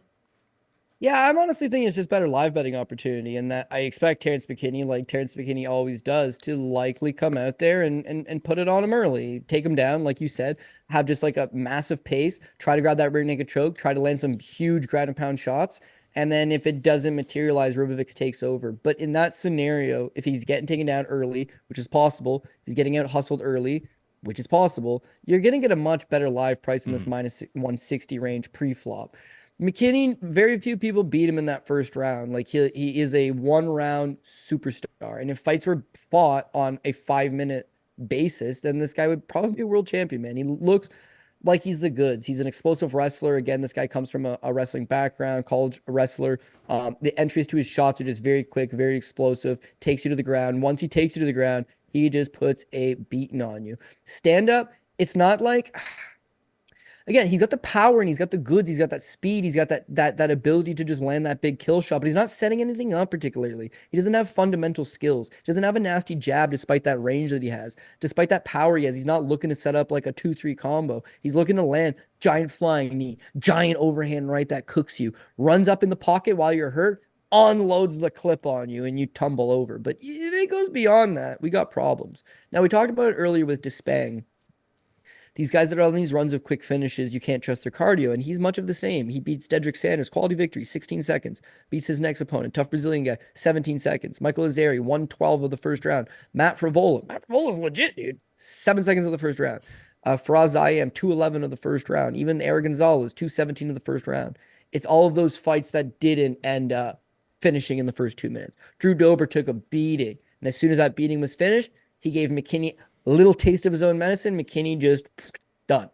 The Ishmael Bonfim fight. The first round, McKinney's on his back for like 4 minutes. Just dominates Bonfim for a round. Bonfim's strong guy, You call him bad Bonfim. I actually don't mind the kid. McKinney dominates him in the first round. The second round, he's sucking air. When he's sucking air, he just sits there as a sitting duck target, eats a flying knee to the face, out. Nazim Sadikov, as you mentioned, now he's worried mentally. Shit. I need to take my time. Pace myself. Coaches are saying pace yourself. Teammates are saying pace yourself. Loser out of shape white guys like us are saying pace yourself. Eventually, it's like, I'm going to try pacing myself. So he does. It does not work. It does not work one bit. He gasses out all the same and after that.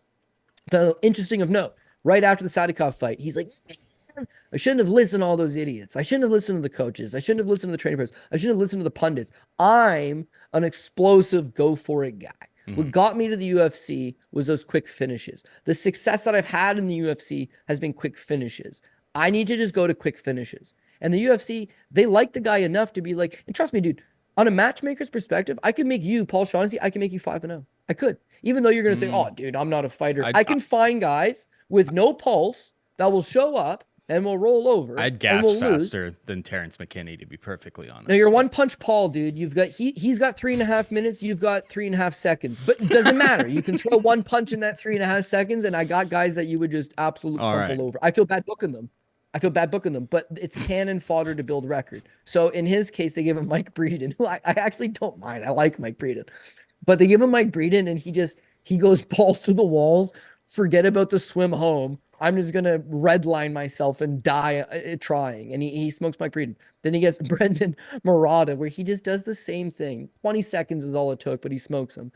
And whatever. Apparently, he took a grappling match with Sydney Outlaw, who's a dope-ass grappler. But McKinney just gets one bad spot, is a face crank, and he's like, I'm done. So he is a glass cannon, dude. He can shoot with the best of them. But if you hit this guy, it just shatters to the ground. Exactly. And with Ribovics, Argentinian guy, strong, physical. Yeah, his ground game's not great. His get-up game's okay. He constantly makes you work. He constantly makes it a bit of a fight. Loic doesn't have a great gas tank either, but Loic was able to stick to that game plan of chain wrestle, because that's his style. McKinney is a freestyle wrestler. He's not going to chain wrestle multiple takedown attempts for a long period of time. He might try 3 or 4 quick takedowns, take you down. If you get back up, not so much. If you get back up a second time, that's it, dude. He's going to look to go out and just torch Ribovics early. Ribovics has got an Argentinian jaw on him, which means he can take one hell of a punch, and he can give back one hell of a punch. He's got volume for days. He's got cardio for days. He's still only 28. A very dangerous fight. Whenever you bet against McKinney, it's almost got 50-50 proposition written on it because he embodies puncher's chance, and he's going to go for it. But again, you got to go with the guy that wins more often than not, and that style loses more often than not. Ribovics' style of take that early thrashing and persevere and come back late, that's what wins fights. And again, live betting market could really be nice for Ribovics, but pre-fight flop, got to make a pick. I'm going to take Esteban. All right, we got Tabatha Ricci taking on Tecia Pennington. Ricci, a minus 130 favorite. Pennington, the former Tecia Torres, can be had for plus 110. Pennington, former Torres, she had a baby, right? She's coming in, and I mean, you know, her track record of fighting the best of the best and going the full distance and keeping it somewhat competitive against some of them. You know, I think she's always kind of been like a super, super talented athlete. I would expect her to be the type of person that's like, the moment that, you know, she gave birth, she's like back at the gym like the following Monday. Like, she does seem like that type of person. Yeah, it's an interesting fight. There are some red flags on the Tecia side, but the volume, I think, is what I would say is kind of the deal, the game changer for me here. No doubt in my mind, I think Ricci could take her down to the mat. I don't think she's going to be able to submit Pennington while they're down there. And it kind of becomes one of those things where, like, do the judges reward her strikes? Because her strikes are like more of like she's touching you, but like there aren't too many, you know, she's not causing that much damage with any of it. There's a lot of kias. A lot of motion, a lot of mobility. But yeah, she's, you know, capable of putting up, against Angela Hill, she put up 144 significant strikes. She did get taken down twice by Angela Hill, who is not a wrestler by any stretch of the imagination. But I feel like you put up 144 against Tabatha Ricci, and you'll probably slightly edge this fight. I think it's super, super close. I'm not going to be surprised if it goes either way, to be perfectly honest. But Pennington, I just want to call her Tecia Torres, to be honest. I know, it's tough, man. The whole It's career. tough. That's why I just keep calling her Tecia. But yeah, Pennington will be the pick, but it's a coin flip, bro. Who you got here? I know. I'm honestly like feeling old. I don't know why, but it's like we're at a point now, Paul, where like all these women fighters, all the pioneer girls of the division that we knew and loved and followed and really did create these weight classes, they're all like married with kids and different last names now, man. Like Joanne Calderwood is Joanne Wood now. Veronica Macedo, who we'll talk about later, is Veronica Hardy now. Chukagian is Melissa Sermonara. Mullins, Yeah, Chikagian, that Melissa Mullen, she's dead to me. She never pioneered shit. But Chikagian and Sermonara, like, bro, it's not like it's hard to keep up with the times, but it's like there's dudes that we watched that were like 20 years old and the next big prospect who are like washed up, they're retired and selling used cars in New Mexico and have had a whole career in the time that we've been doing this. So crazy that Tecia Torres, like the tiny tornado, Invicta, just total badass, fought everybody, fought the who's, literally fought everybody and never fought for world titles. So she's always been there, but never quite, got over that hump. Huge fan. And she found love with another champion, man, Raquel Pennington. So that's cool. It's a super cool story. I hope that Tecia Torres, Tecia Pennington, we'll just call her Tish. I hope Tisha's ready to go because she's 34 years old now, which doesn't mean shit, but at 115 pounds, like it does mean a lot. It's all about speed. It's all about what have you done lately. And in her case, she just hasn't really done anything lately.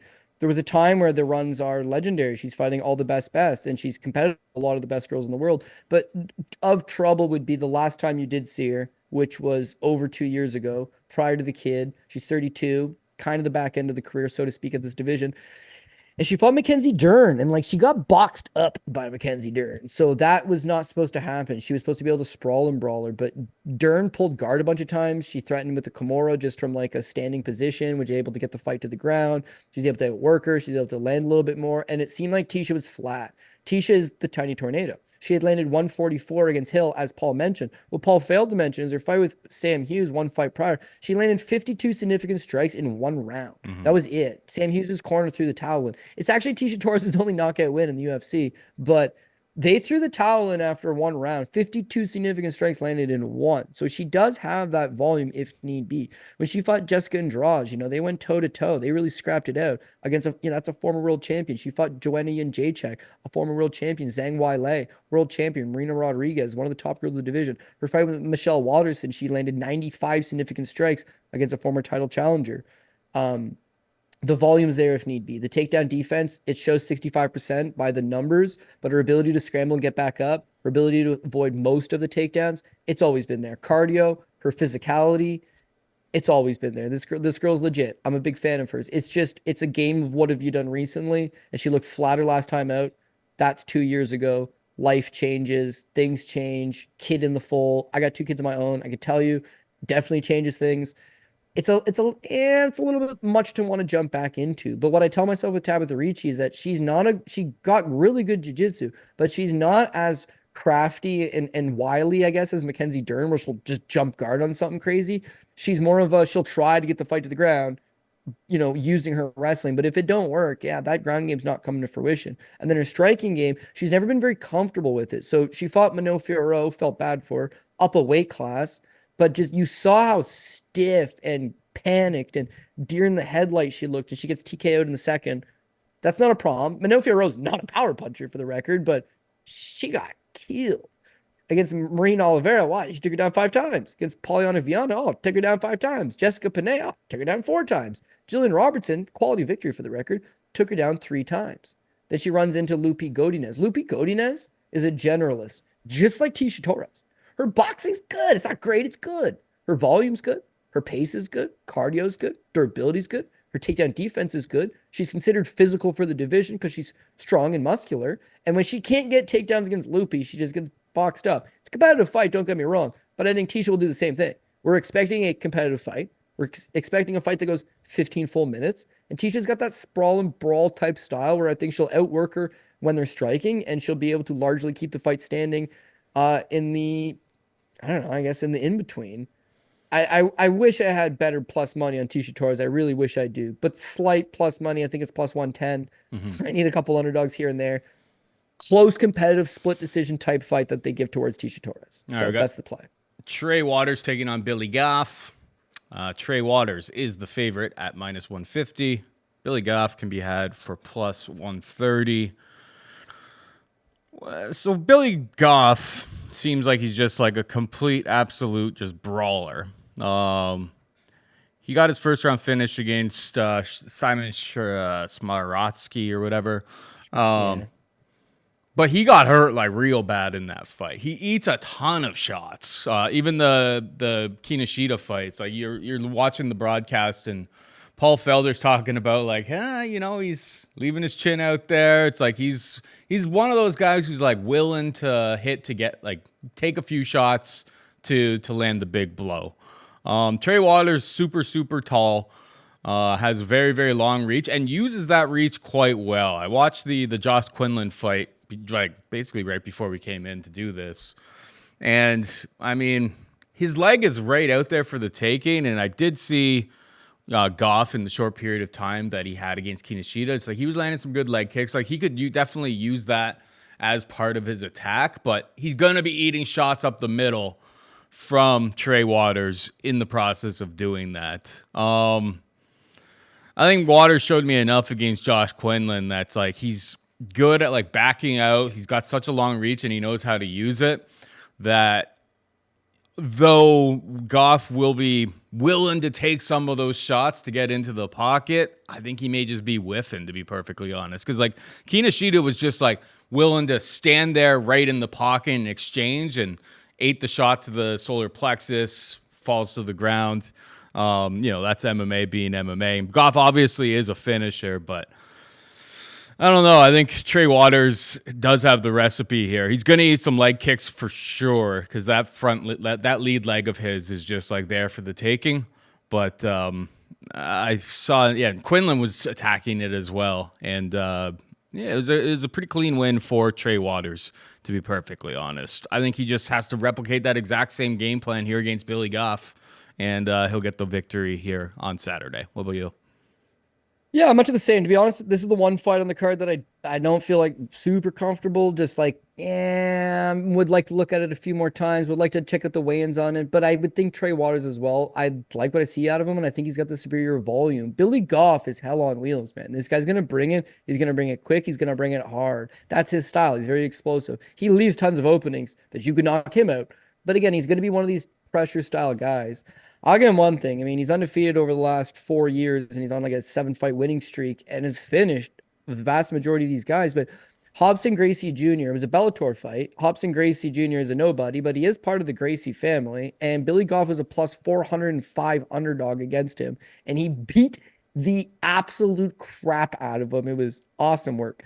His next fight, Sean Lally. Sean Lally fought on the Contender Series. He's the guy that Chris Curtis beat. Never got a contract, but hit him with a Shawn Michaels Sweet Chin Music. Contender Series guy. Gary Bellotto Jr. is a legend of the area. 2-time CES, 2 different weight class champion for CES, pro boxer. Justin Sumter fought on the Contender Series twice. Then he fights on the Contender Series against Szymon Smatrinsky. Then he makes his UFC debut. And as a UFC debut, he's an underdog against Szymon. I guess Szymon, he was the favorite. But he delivers, dude. He just comes forward and he bangs it out. He's got nasty elbows within the clinch. He throws heat, big on the leg kicks. But one has to wonder again, can he keep that going for 10 minutes? Can he keep it going for 15 minutes? Can he, face some adversity here and there? What does he have to kind of dig into his back pocket? With Trey Waters, you're impressed with the Quinlan fight. So am I. But I bet him in that Quinlan fight for the pretense of his fight with Gabriel Bonfim.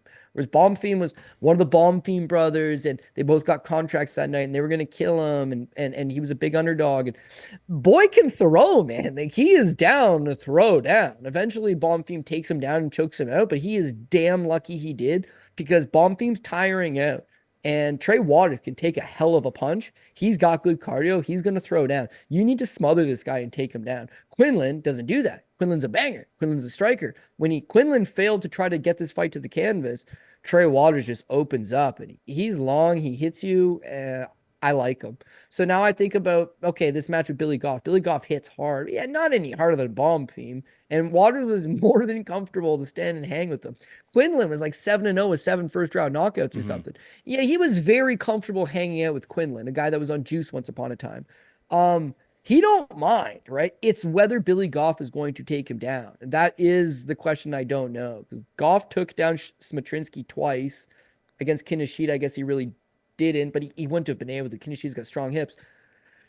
What I'm getting at is that he can come forward, he can be wild, he can brawl it out with Waters. He might be able to land a good shot here and there. And if he mixes in that takedown, Waters' takedown defense really not that great. That's a path of victory. Now, can he do that for 10 to 15 minutes? Again, I don't know.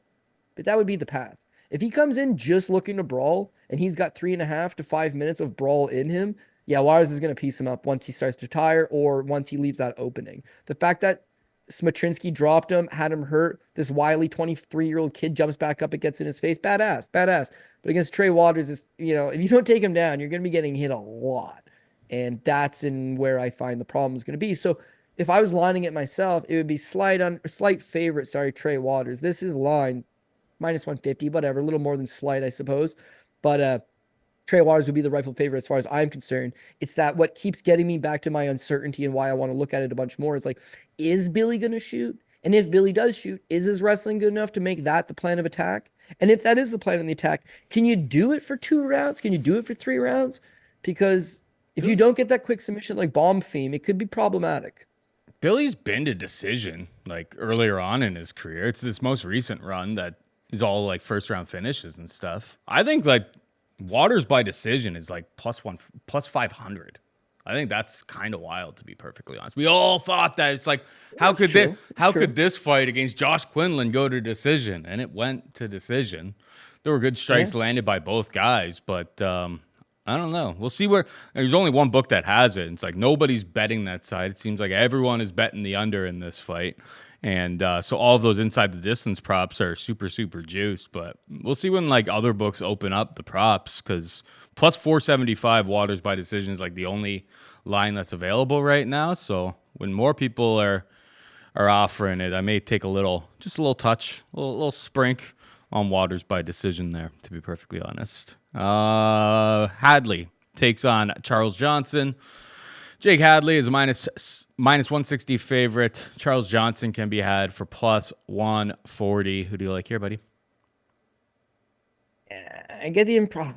I got to go the underdog. I'm going to go with the underdog, Charles Johnson, and this one will be painful to watch because Johnson can't wrestle, gives up takedowns. Hadley can, in theory, wrestle and will be pursuing takedowns. It's everything you need to know. It's not that obvious to me. So Hadley, I think, is a totally like maybe a fraudulent type prospect. Keep in mind, he comes onto the Contender Series, and that was the episode where allegedly both matchmakers, Sean Shelby and Mick Maynard, walked out and told Dana, don't sign this guy. He's an idiot.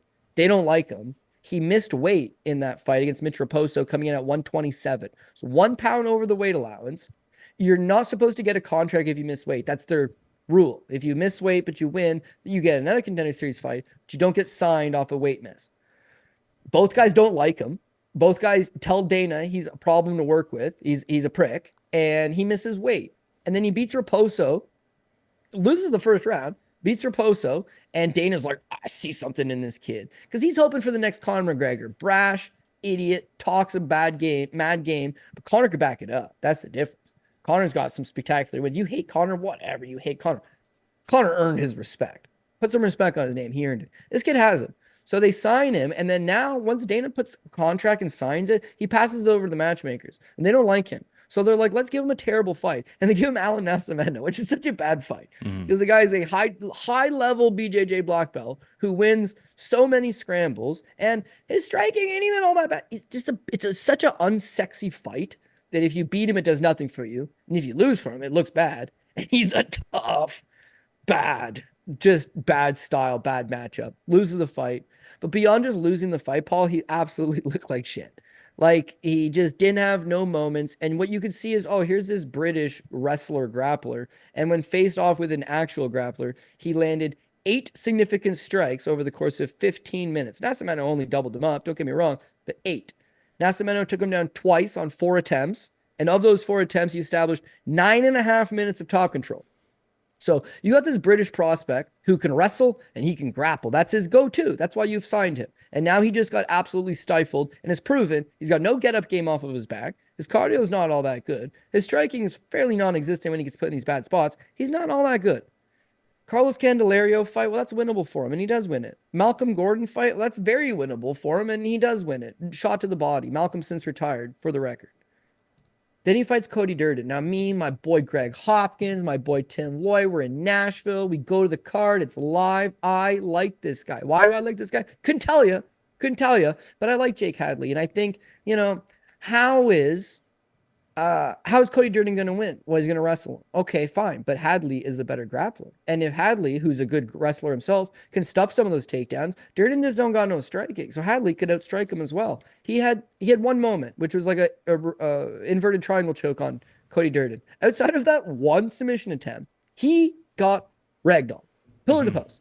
Physically, he's not strong. He's got no plan B. His cardio is non-existent. He can throw up a flash submission and catch a flash submission, but he doesn't got it. Beyond that, dude, he showed up to weigh-ins and he made weight. He weighed in at 126. He looked dead.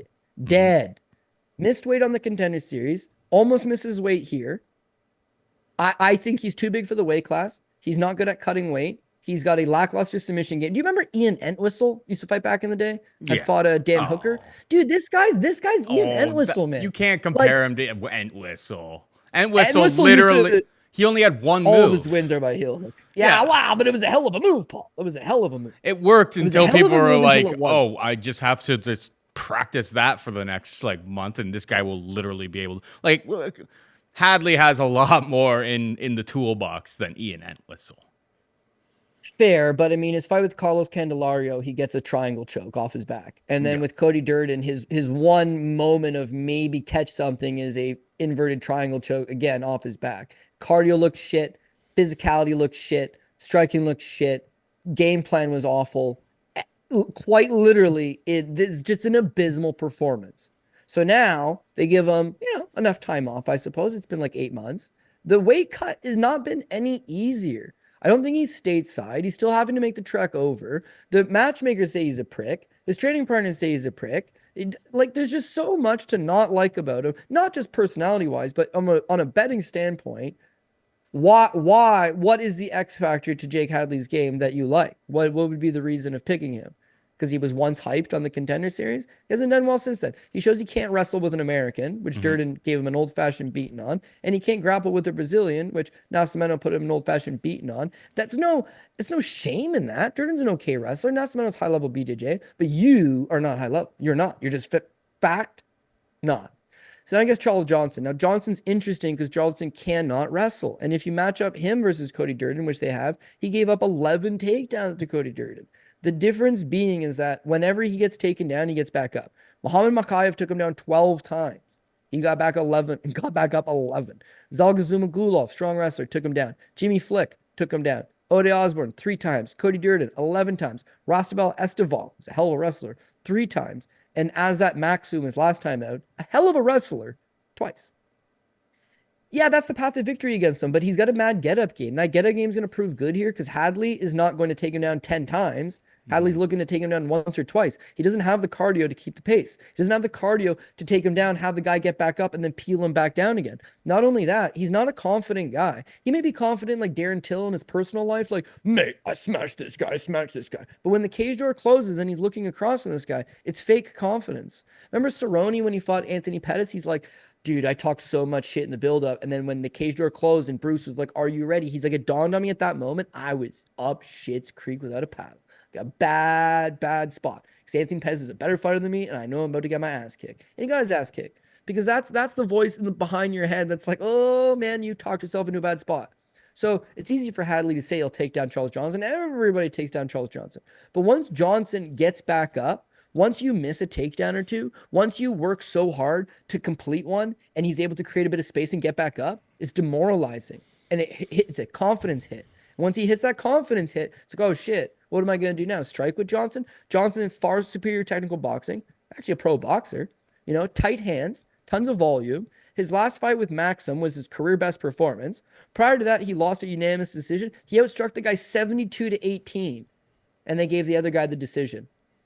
So yeah, maybe the judges don't like it. But the bottom line is he's always fighting. He's always racking up damage. He's got 15-minute cardio all day. He's got an excellent get-up game. He's a better striker. He's got way more experience. He's not a head basket case. He understands his role, and he just snapped a 3-fight losing streak with a career best win over like an 18-1 prospect. Yeah, Charles Johnson dog money over Hadley all day. Sign me up. Yeah, no, I agree. I thought in the Maxim fight, now maybe we overrated his wrestling a little bit, but I thought we saw some serious improvements from Charles Johnson in the takedown defense department. I mean, he landed 2 of his own takedowns in that fight. Yeah. And the volume's always there for him. He knows how to use it. And the biggest thing for him is that when he does get taken down, not just that he gets back up, it's like no one's catching subs on this guy, right? Like he's been on his back against Mikhaev and was able to fight out of all of those types of positions that he was in. Like, no, I think it's bad. It's a bad match, and nobody knocks him out. And Chin is on point, so it's like if Jake Hadley's gonna win, he's like, you better be damn ready to go the full 15 minutes. Probably ends up, if it's 15 minutes on the feet, probably ends up being a relatively close decision. But I imagine Charles Johnson's gonna have a bit of a fan base there. Now he's not from St. Louis, but he's from Topeka, Kansas. So it's like his crew are going to be in St. Louis at this arena. When he lands, he's going to be the quote unquote hometown favorite. Kansas, it's same region. Very, very close. Obviously they border each other. It's Inner G. Charles Johnson, plus 140 for me as well. All right, we got Kevin Giussette taking on Jared Gooden. Minus 210 for Giussette, plus 180 for Gooden. Your thoughts? So I was trying to beat some lines and get some CLV, and it was before I really had time to dig deep, and I just loaded up on Kevin Giussette. And then now the line's going the same way. I'm not moving it. I'm not saying it's me. But I'm happy because I hadn't really thought about it all that much before I landed on my minus 185. And now it seems like things are heading towards that minus 225 Giussette. It's nothing against Jared Gooden. Jared Gooden's big, physical, decent power puncher. I just find he'll probably fall behind the punch count a little bit. 2 stints with the UFC, not saying either one was overly memorable. He's 2-4 with the organization all around. But his fight with Alan Jouban, that was his debut. He landed 100 significant strikes. It was a great fight against a legend like Jouban. Solid shit. Since then, it's just a lack of... He's waiting for the power punch, right? So he fights Abubakar Nurmagomedov. He landed 43 significant strikes in 15 minutes. Yeah, I got wrestled a little bit, but it was he was worried about the threat of the takedown, and he's worried about opening himself up, so he just waits for the big punch, and it doesn't materialize. Nicholas Stoltz, first round knockout, does. Randy Brown struck him 115 to 81. Now, Randy Brown was doing a lot of flim-flam, touch and go, quick little leg kick, quick little jab, quick little right hand, get out of dodge. But it's that Gooden is a little bit flat-footed and a little bit plodding, not the quickest guy going. Hits like a tank, but not the quickest guy going. So he's often inching towards you. If you got a good jab and you got a big cage to work with, it's going to be a problem. If it's the apex and you're also slow, he'd knock you out. But the guys that are able to just outwork him generally do. Carlson Harris was a different wrinkle. He took him down 5 times. Again, now you got an issue with Gooden that his game plan is power punch, but not a volume guy. Not a guy that's going to necessarily win every single round as much as he could just land big damage at one point of the round. But also, if a wrestler wants to take him down, if a grappler wants to take him down, he doesn't have that plan B. I don't think he's going to offensively wrestle. I think guys that can mix up their martial arts will be able to do the exact same thing to him over and over. So he's limited in his way. And then that last time against Wellington Turman, he finally gets the win. Solid win. UFC signed him back. He lost his first 2 fights on a re-sign. And now he need that win, and he gets that win. I'm happy for him with that. But Wellington Turman looked pretty damn good in the first round. Wellington Turman did some excellent work in the first round. And then classic Wellington Turman cuts weight like a fool. He just gasses out. He gasses out, and once you know it, Jared Gooden's not the kind of guy you want to be tired in there with because he will capitalize. In this instance, he chokes him out with the rear naked choke. I like Gooden. I just don't think he'll never be a top 15 guy, and he'd be a fringe contender to those top 15 type guys. Now, Kevin Giussette, again, it's not like he's anywhere right now, but goddamn, dude, there's just something about Kevin Giussette that I like. He signs to the UFC. He's 31 years old. So again, when we talk about refined guys that are not necessarily prospects, but are already good, I think it's him, dude. He's got 2 pro losses, right? One of them is by split decision back in 2022 against an 8-2 guy. The other one is by Jack Della Maddalena on a fight they stopped due to a cut. So again, another guy that's fought and the best guys he could outside of the organization. Seems like he's pretty durable, very tough to put away, solid cardio, solid ground fundamentals. He trains out of City Kickboxing. And then the cool thing there is that everybody out of City Kickboxing is like a striker. For the most part, they're all strikers. Volkanovski can wrestle, sure, but the guy's striking. And Adesanya's striking. And Ulberg striking. And Kai Kara-France is striking. And that's the gym. But Giussette can wrestle. Giussette can grapple. His striking's a little robotic, truth be told. He generally stiffs out a jab, and he's there to get countered. And Gooden might do that to him. but he's learning from the best guys, and he's in the gym with the best guys. And I'll tell you what, his debut against Kiefer Crosby, he's a slight enough favorite because it's an Adesanya undercard against Sean Strickland. It's in New Zealand. He's a city kickboxing guy. Is that the reason he got signed? Maybe, maybe not. But man, he goes down that fight, not like a bad start to the round, but Kiefer Crosby's coming at him. He's landing. They're throwing down. This Giuseppe guy's got solid cardio, solid durability. He is a fighter. What he may lack in athleticism in some other areas, he makes up in the pure fact that you can't teach it. This guy is there to get in a fist fight. He don't mind getting punched in the face to punch you in the face. So then they book him in Song Kanan. Song Kanan's a guy that at his best, dropped Ian Gary. At his best, has beaten some okay guys. He's hung with some okay guys.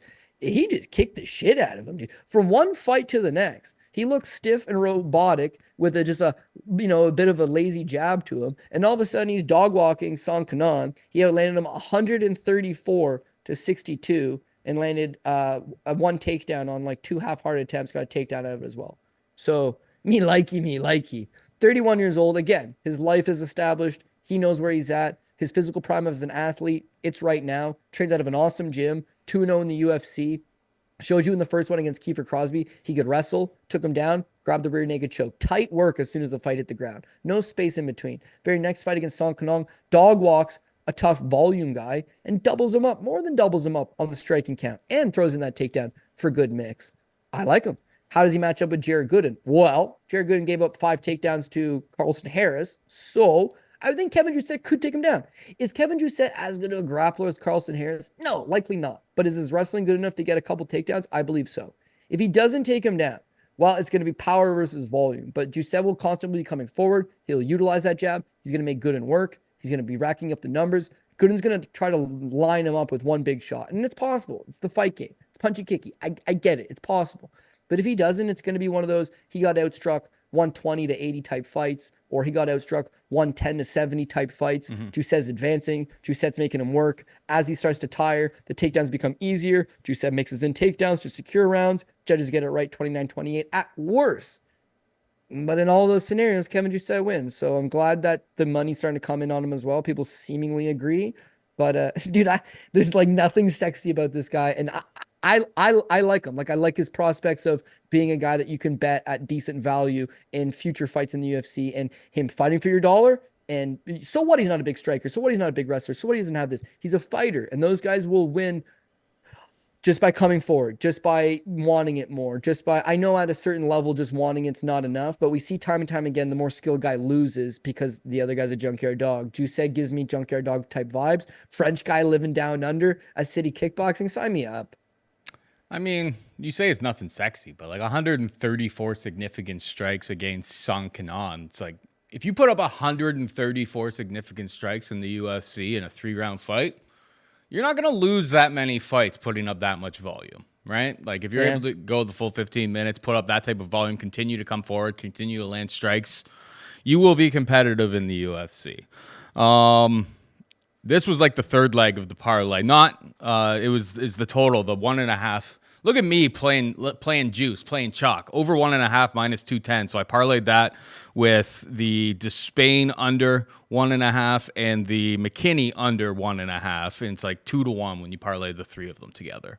I just think Gooden has been down on the ground with Carlston Harris. So if it does go to the mats, like he spent 15 minutes underneath Carlston Harris. He can hang out there. He could get knocked out, but Doucette doesn't strike me as like a power puncher by any stretch of the imagination. He'll touch you a whole bunch. I expect him to win. I expect him to win by decision, and I expect it's pretty similar to your exact breakdown there. It's just like it's going to be one of those 120 to like 80 types of situations. 140 or 140 to 80. Yeah, you know what I mean. It's like I know what you mean. He's gonna eke out pretty much every single round and get his hand raised in the process. I expect him to win by decision. So 7.5 minutes. Jared Gooden's been in there. He's been in the UFC obviously twice. He's taking on some really good opponents. He's proven that he's pretty tough, hanging out underneath Wellington Turman. Like, he's been in some tough spots with some guys that can grapple. So I expect 7.5 minutes out of these two guys, 100%. But yeah, I'm with you. I like Giussette. I think Giussette wins a volume-based decision here. Finally, we got Veronica Hardy taking on JJ Aldrich. Hardy is a -140 favorite. Aldrich can be had for +120. There's another person, Cody, that, started out Veronica Macedo, and now she's married to Dan. Dog. And now she's married to Dan Hardy, who I think the UFC hates, but they still seem to like her. JJ Aldrich, your baby. Interested to hear your thoughts on this one. Yeah, well, I'm interested in seeing, do they let Dan Hardy corner? And also, with Robelis Despaigne top corner man, is he allowed to corner? Because last time Alex Nicholson was cornering a guy, it didn't go so hot. What happened there? I Veronica, forget. remember Mike Perry, and then he yelled at it, Hung Yu Lim, he can't open his eyes, and it was all on audio, and it's like, oh, dude, what the hell, man? Nicholson. Yeah. All good. All jokes aside. That's actually a true story, but all jokes aside. Veronica Macedo, we'll call her Hardy because she's completely resurrected her career since she married Dan. And kudos to Dan, because she was like 24 and he was like 37 or 38. Landed that one. Kudos to Dan Hardy. Respect where respect is due. The thing about Dan Hardy is, like, he's not the most likable guy. The UFC butted heads with him. I can't even say personally that I'm the biggest fan of him. As a fighter, I didn't care for him. As an analyst, I really don't care for him. But you cannot take away from the fact, many analysts I don't care for. I cannot take from the fact that really smart guy, really like 100%. And for people that would shit on Robin Black over the years, you remember we worked with him for a long time. It's like, this guy's an idiot. And it's like, why? Because he's a former drag rocker who is partied out. It's glam rock, not drag rock. The difference is they both wear mascara. That's the common denominator. That's all you need to know. That's all you need to know. But it's like they're not realizing that, like, his brain is operating on a completely different level. I won't shout them out because some people will be like, man, you took a shot at me and gave me a compliment. Like, I don't mean it, but like some of the smartest guys I know they're just weird, or they're different. They're certainly different. Weird's not a great way of saying it, but they're different. And he's operating on a different wavelength. So with Dan Hardy does his own breakdowns. It's like he sees what's going on. PFL signs him. He's the matchmaker for PFL now. He's doing their expansion stuff. He's on tune with all the European talent. He's working with all the Bellator guys that have come over.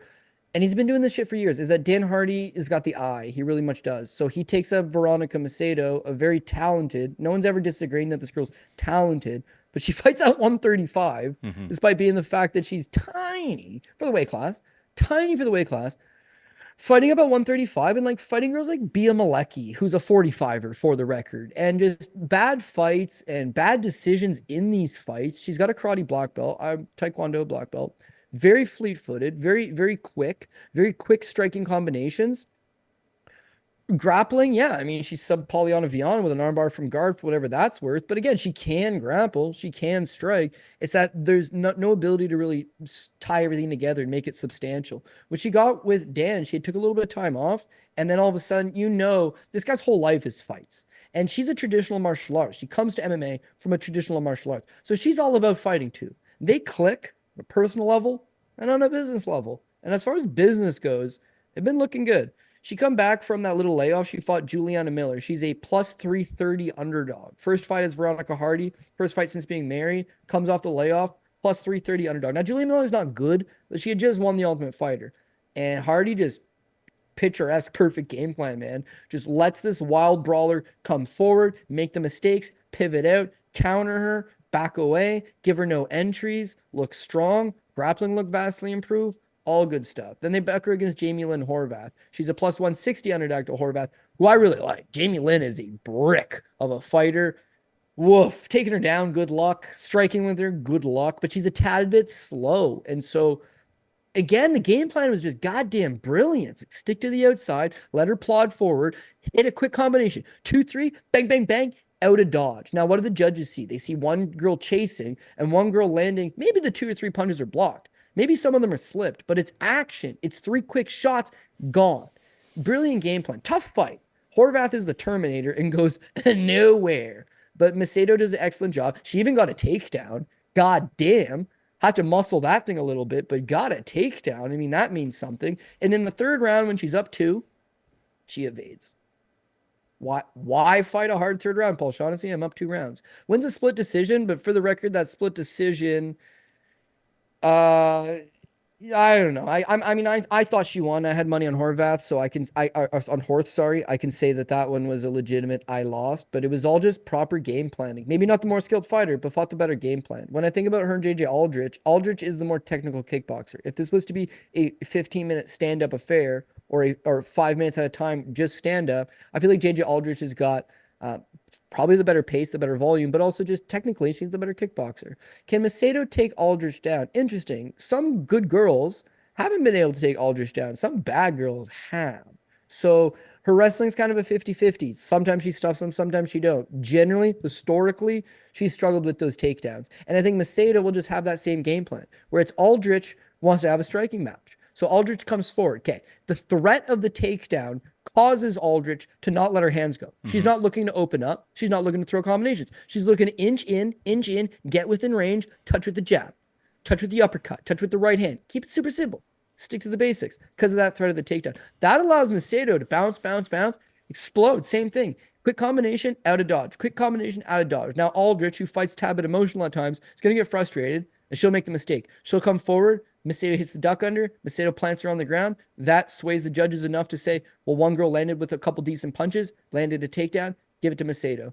2 rounds down Macedo. Third round, Aldrich maybe finds her distance. She maybe finds her timing. She maybe bites through and comes through, but you're down 2 rounds. You're not finishing her, so you're going to lose the decision. That's kind of what I'm thinking happens here, to be honest. With Aldrich, again, I don't mind her, but these losses, Aaron Blanchfield couldn't take her down. Oh, okay, solid. And then Ariana Lipski takes her down twice. Like nothing. Problematic. Na Liang, well, everybody knows she's a 1-round fighter. And for the record, she looked really good in that 1 round against JJ Aldrich as well. And then Montana De La Rosa her last time out. Got outlanded 67-65, no takedowns. It's just a close nip type of affair. Okay, fair. So now give it to Macedo. Macedo's not going to throw up much more than 50, 60 significant strikes either. But yeah, that would be considered high for Aldrich. Aldrich lands 4 strikes per minute. And she's got over 10 fights in the UFC. So for the most part, it is fairly low-ish volume. Macedo will be able to match pace with that. But then the ability to mix in a takedown or 2, I would say she gets the job done. So I think Veronica Macedo wins this fight. Veronica Hardy, whatever. That's a lie. Let me backtrack that. Veronica Macedo does not win this fight. Veronica Hardy does. The improvements that she's made in that layoff, having someone that's got a fine-tuned roster or a fine-tuned mind, he's dedicated to helping her career. And with all of his ties and money and training situations, not a problem. You can get the best training partners. You can bring in type-specific people. He's got the entire PFL roster at his disposal. He's a smart guy. He's using it to improve his wife's game, which is noble. And she's only 28 years old, dog. So she got time to improve and has a legitimate skill set. So yeah, I'm going to agree. I think Veronica Hardy keeps the momentum going, keeps the win streak going. And just like an Ariana Lipski or just like other people that we've talked about on this podcast already, a bad start, it doesn't mean anything, right? It's a learning experience. It's what you choose to do with it beyond that. A lot of regional show fighters make the UFC, get cut from the UFC, and they never fight again. Oh, you retired, a UFC veteran. He didn't have the gumption to go back to the drawing board and put the winning streak together and come back. I'll give Jared Gooden props on that. You go through the bad times, you want to come back. That's why I was happy to see him win that last fight. I will not be happy to see him win this fight because I'm betting against him. But with Hardy, it's much of the same. You'd see her half the size of her opponents, dancing around on the outside, few good moments, and then everything comes tumbling down. There's skill there. It's that somebody needs to nurture that skill. And similar to Pat Barry nurturing a 14-year-old Rose Namajunas, it's working. It's clicking. So I'm not saying Hardy's a groomer because she was well of age when Dan Hardy got all up in there. But what I'm saying is Pat Barry might be a groomer. That is correct. Hardy was the first bet that I made this week. And it was for pretty much all of the reasons that you were saying. I think since she came back from that little break after she got married to Dan Hardy, showing that she could, I mean, nobody was saying that she was going to come in there against Julianne Miller, who's, got great BJJ and everything like that, and just lay on takedowns. She had 4 takedowns in that fight and like just stayed out of trouble while they were on the mat. I think if it's a striking matchup, I think it can be relatively competitive out there as well. A little bit more, maybe slightly more volume from JJ Aldrich, but if she's thinking about those takedowns, it's going to make those exchanges a little bit more difficult for her. And I actually, while you were talking there, I was just creeping on the Instagram a little bit for Veronica Hardy. 3 weeks ago, to finish up the end of her camp, where do you think her and Dan went? I don't know. I hope you get Renzo Gracie in New York City for the last 3 weeks of camp. So what do you think the game plan is here? We're not gonna kickbox. We are getting takedowns. We are taking this to the mat. Maybe fish for submissions, but otherwise get the fight to the mat. Take JJ Aldrich out of her element, out of where she can actually win this fight. So, and of course, it's, Renzo Gracie, her, and Dan Hardy's there, just kind of like, yeah. Now that he can't fight anymore, Veronica is his meal ticket. So, yeah.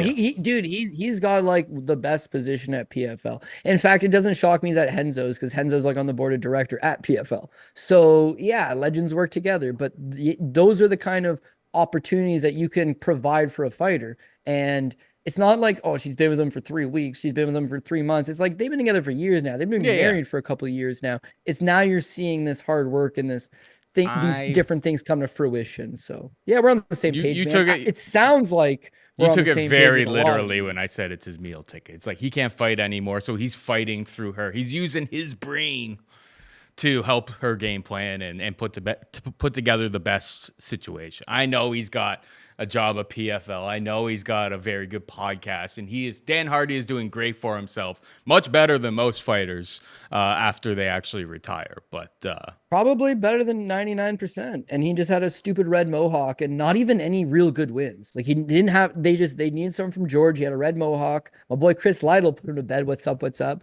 But yeah, he hung around. He did the right things. He met the right people. He's a smart guy. He's a fan of the sport, and he's created something with it. But yeah, no, my only point being is that, remember, you won't know Jim West, but Jim West is, why am I drawing her? Aspen Ladd. Aspen Ladd's boyfriend's Jim West. Loser ruined my baby. So there's a balance there where it's like your head coach is your boyfriend. Like, is this going to work out well? We've seen it in the past. It hasn't worked out all that well. But in this case, it's like, it's not, Jim West is a fool, right? So what are you going to learn? What's he teaching you? Whereas like, yeah, dude, Dan Hardy fought for a world title. He's been in the best gyms. He pioneered Wolf Lair Academy in the UK back when nobody was trained down there. Rampage Jackson, Chike Congo. Like, the guy's a legend. I actually don't care for him, but unlike Tyron Woodley, who I can say is a bum, is that I would never call Dan Hardy a bum. He's a legend. He's done some credible stuff. 100%. All right, brother. We are just about out of time, but before we go, hit him with the PRP. Yeah, PRP this week, it seems a little favorite heavy. It's not totally all favorite heavy, but again, as you see from last week, so what? Just take who you think is going to win. That's the bottom line. Well, I'm going to go with Trey Waters. Would like to look at that one a little bit. Maybe if we're going Trey Waters, Veronica Hardy, Mateusz Rebecki. Oh man, my thing's way out of order. Let me give it to you in order from the main event down. We're going to go with Derrick Lewis. Live betting opportunity, could get you plus money. We're going to go with Joaquin Buckley. We're going to go with Carlos Ulberg. Mateusz Rebecki, probably a bit of an over on that one, but all the same, Rebecki. Paul got me thinking a little bit. Like, I got Woodson, but worth a second look there. Bruce Leroy could be that guy that shits in your apple pie. Unless you bet him, then he'd make your apple pie. But Woodson could be a pie shitter. He's done it in the past.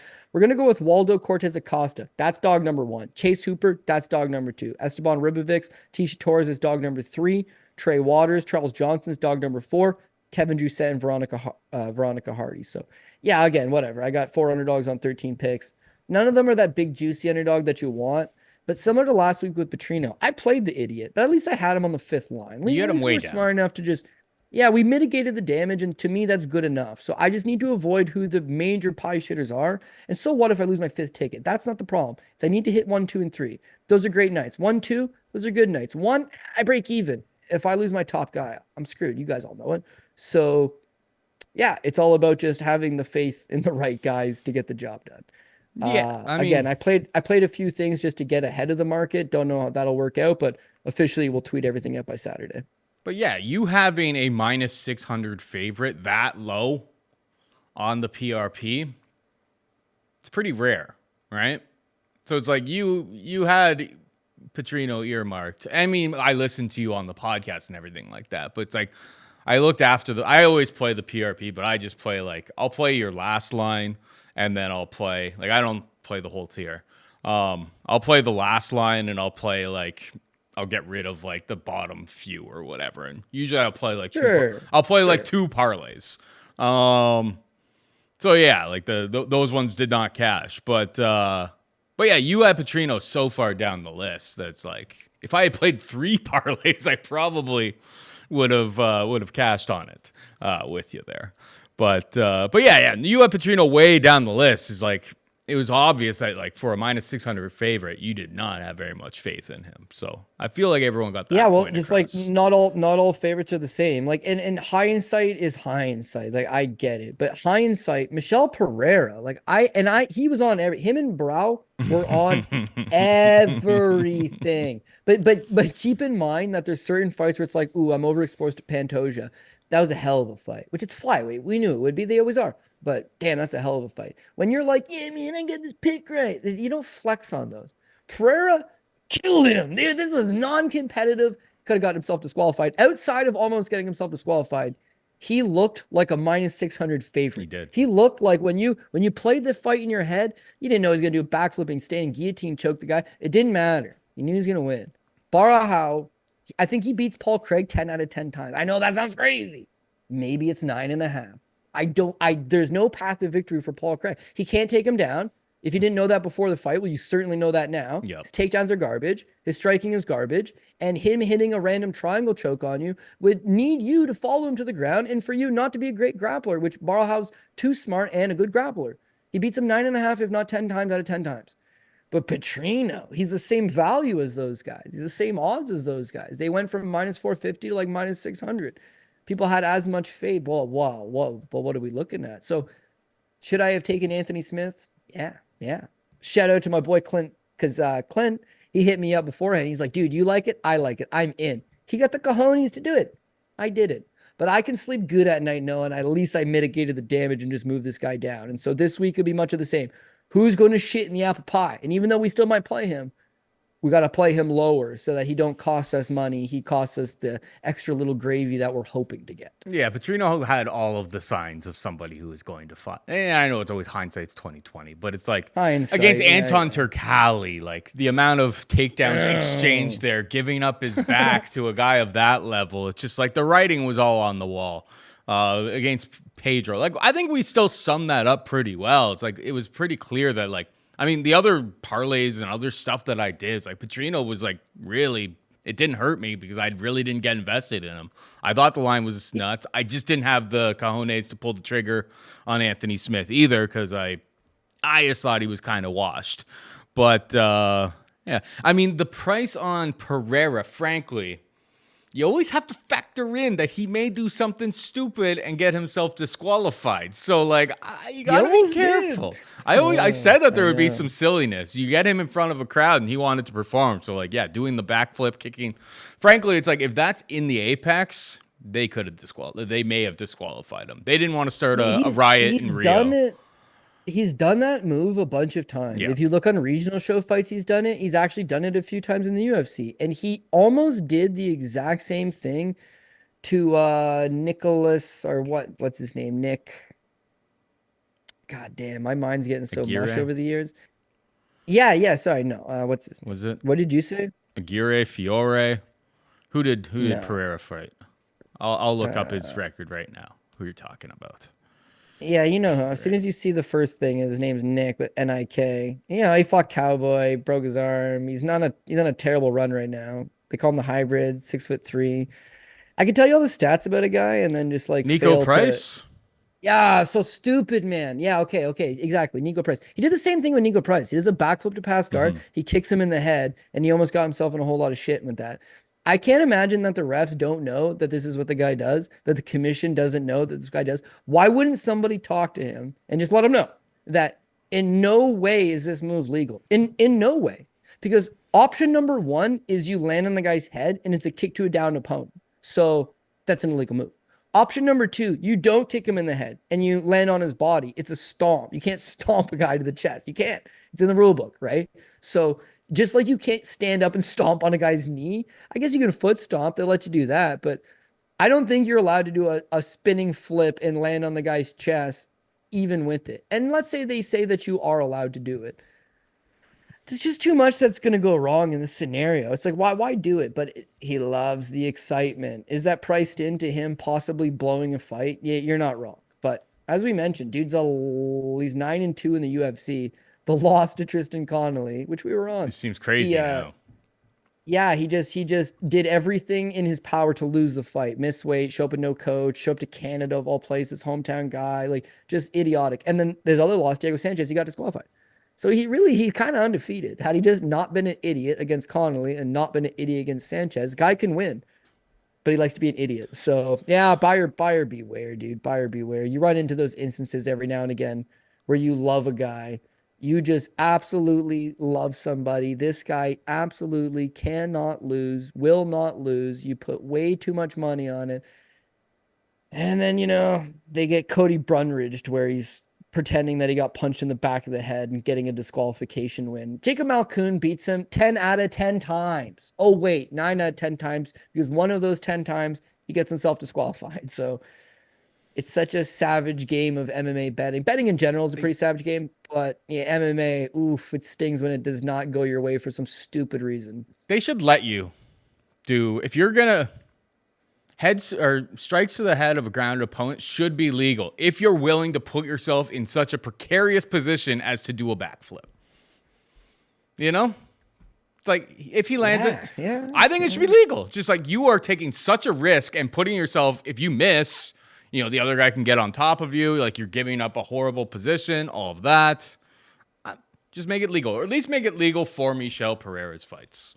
Anyway. And you know what though? I love all that stuff because I'm a purist. It's like they should be able to knee the guy in the head when he's got a hand down. Because I mean, if it's a real fight situation, what are you gonna just lean up on the wall and hang out? Like, no, dude, knee him in the face. And if they shoot a takedown and you sprawl it, there's nothing for you there. There's a front headlock. What can you do with a front headlock? Most guys aren't grabbing guillotines anymore. And then they grab the front headlock, and if they try to spin around the back, never works out. And if they grab the front headlock and they let go with one hand so they can punch the guy, well, now they don't have the front headlock anymore. They're up. There's nothing from there. If you're going to front headlock a guy and blow him in the face with the knees from a 50-50 position, oh, baby, all day. That's real fighting. But I know two guys that have been soccer kicked in the face on the ground. One was in a one championship fight, which it was legal. One was in a fight in Thailand, Dare, which it was legal. And neither guy was ever the same. The bottom line is we like fighting and we want these guys to fight 20, 30 times in the UFC. We want Jim Millers that can fight forever. But like once you allow guys to get kicked in the face on the ground and knee to the face on the ground, your favorite fighters will only fight 10 times in their career. This is not worth it, right? So only if you do a backflip are you allowed to do it. That's what I think. The first death in MMA. If you're willing to do something dumb enough, if you're willing to do something dumb enough, like do a backflip to do it, all bets are off. Whatever happens in the air happens.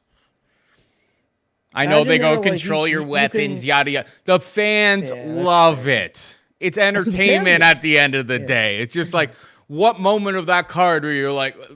He was this, like, it was this, I mean, the main event was obviously delivered, but, like, it was every single time the guy fights, it's just, like, it is electric, right? It's just, like, the guy is generally incapable of being completely unentertaining. Like, he's, shorted up a little bit to, like, make a few less mistakes in some of his matchups, secure victories, especially, like, later in fights when he gets a little bit tired, but the guy's an electricity factory. Let him be it. That's just my opinion. Yeah, that's fair. It's like, why not let punches to the back of the head? Why? Punches to the back of the head? That's the quickest way to end a fight. Don't do that. Oh, yeah, because you're going to get somebody killed. So it's like, you can't let this guy backflip onto somebody's head. Not? As much as it's like, I don't know, dude. I don't know.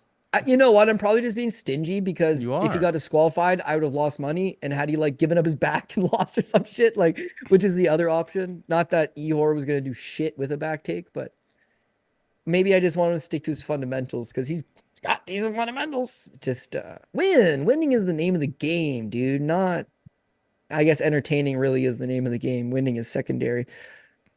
I don't know. So many theories, Paul. Main thing is, I got a theory that 13 fighters will win on Saturday night. It's called the PRP, and goddamn, let's hope we're right this week, brother.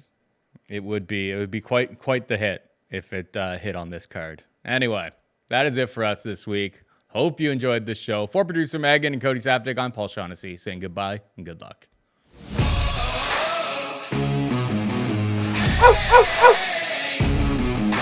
Oh!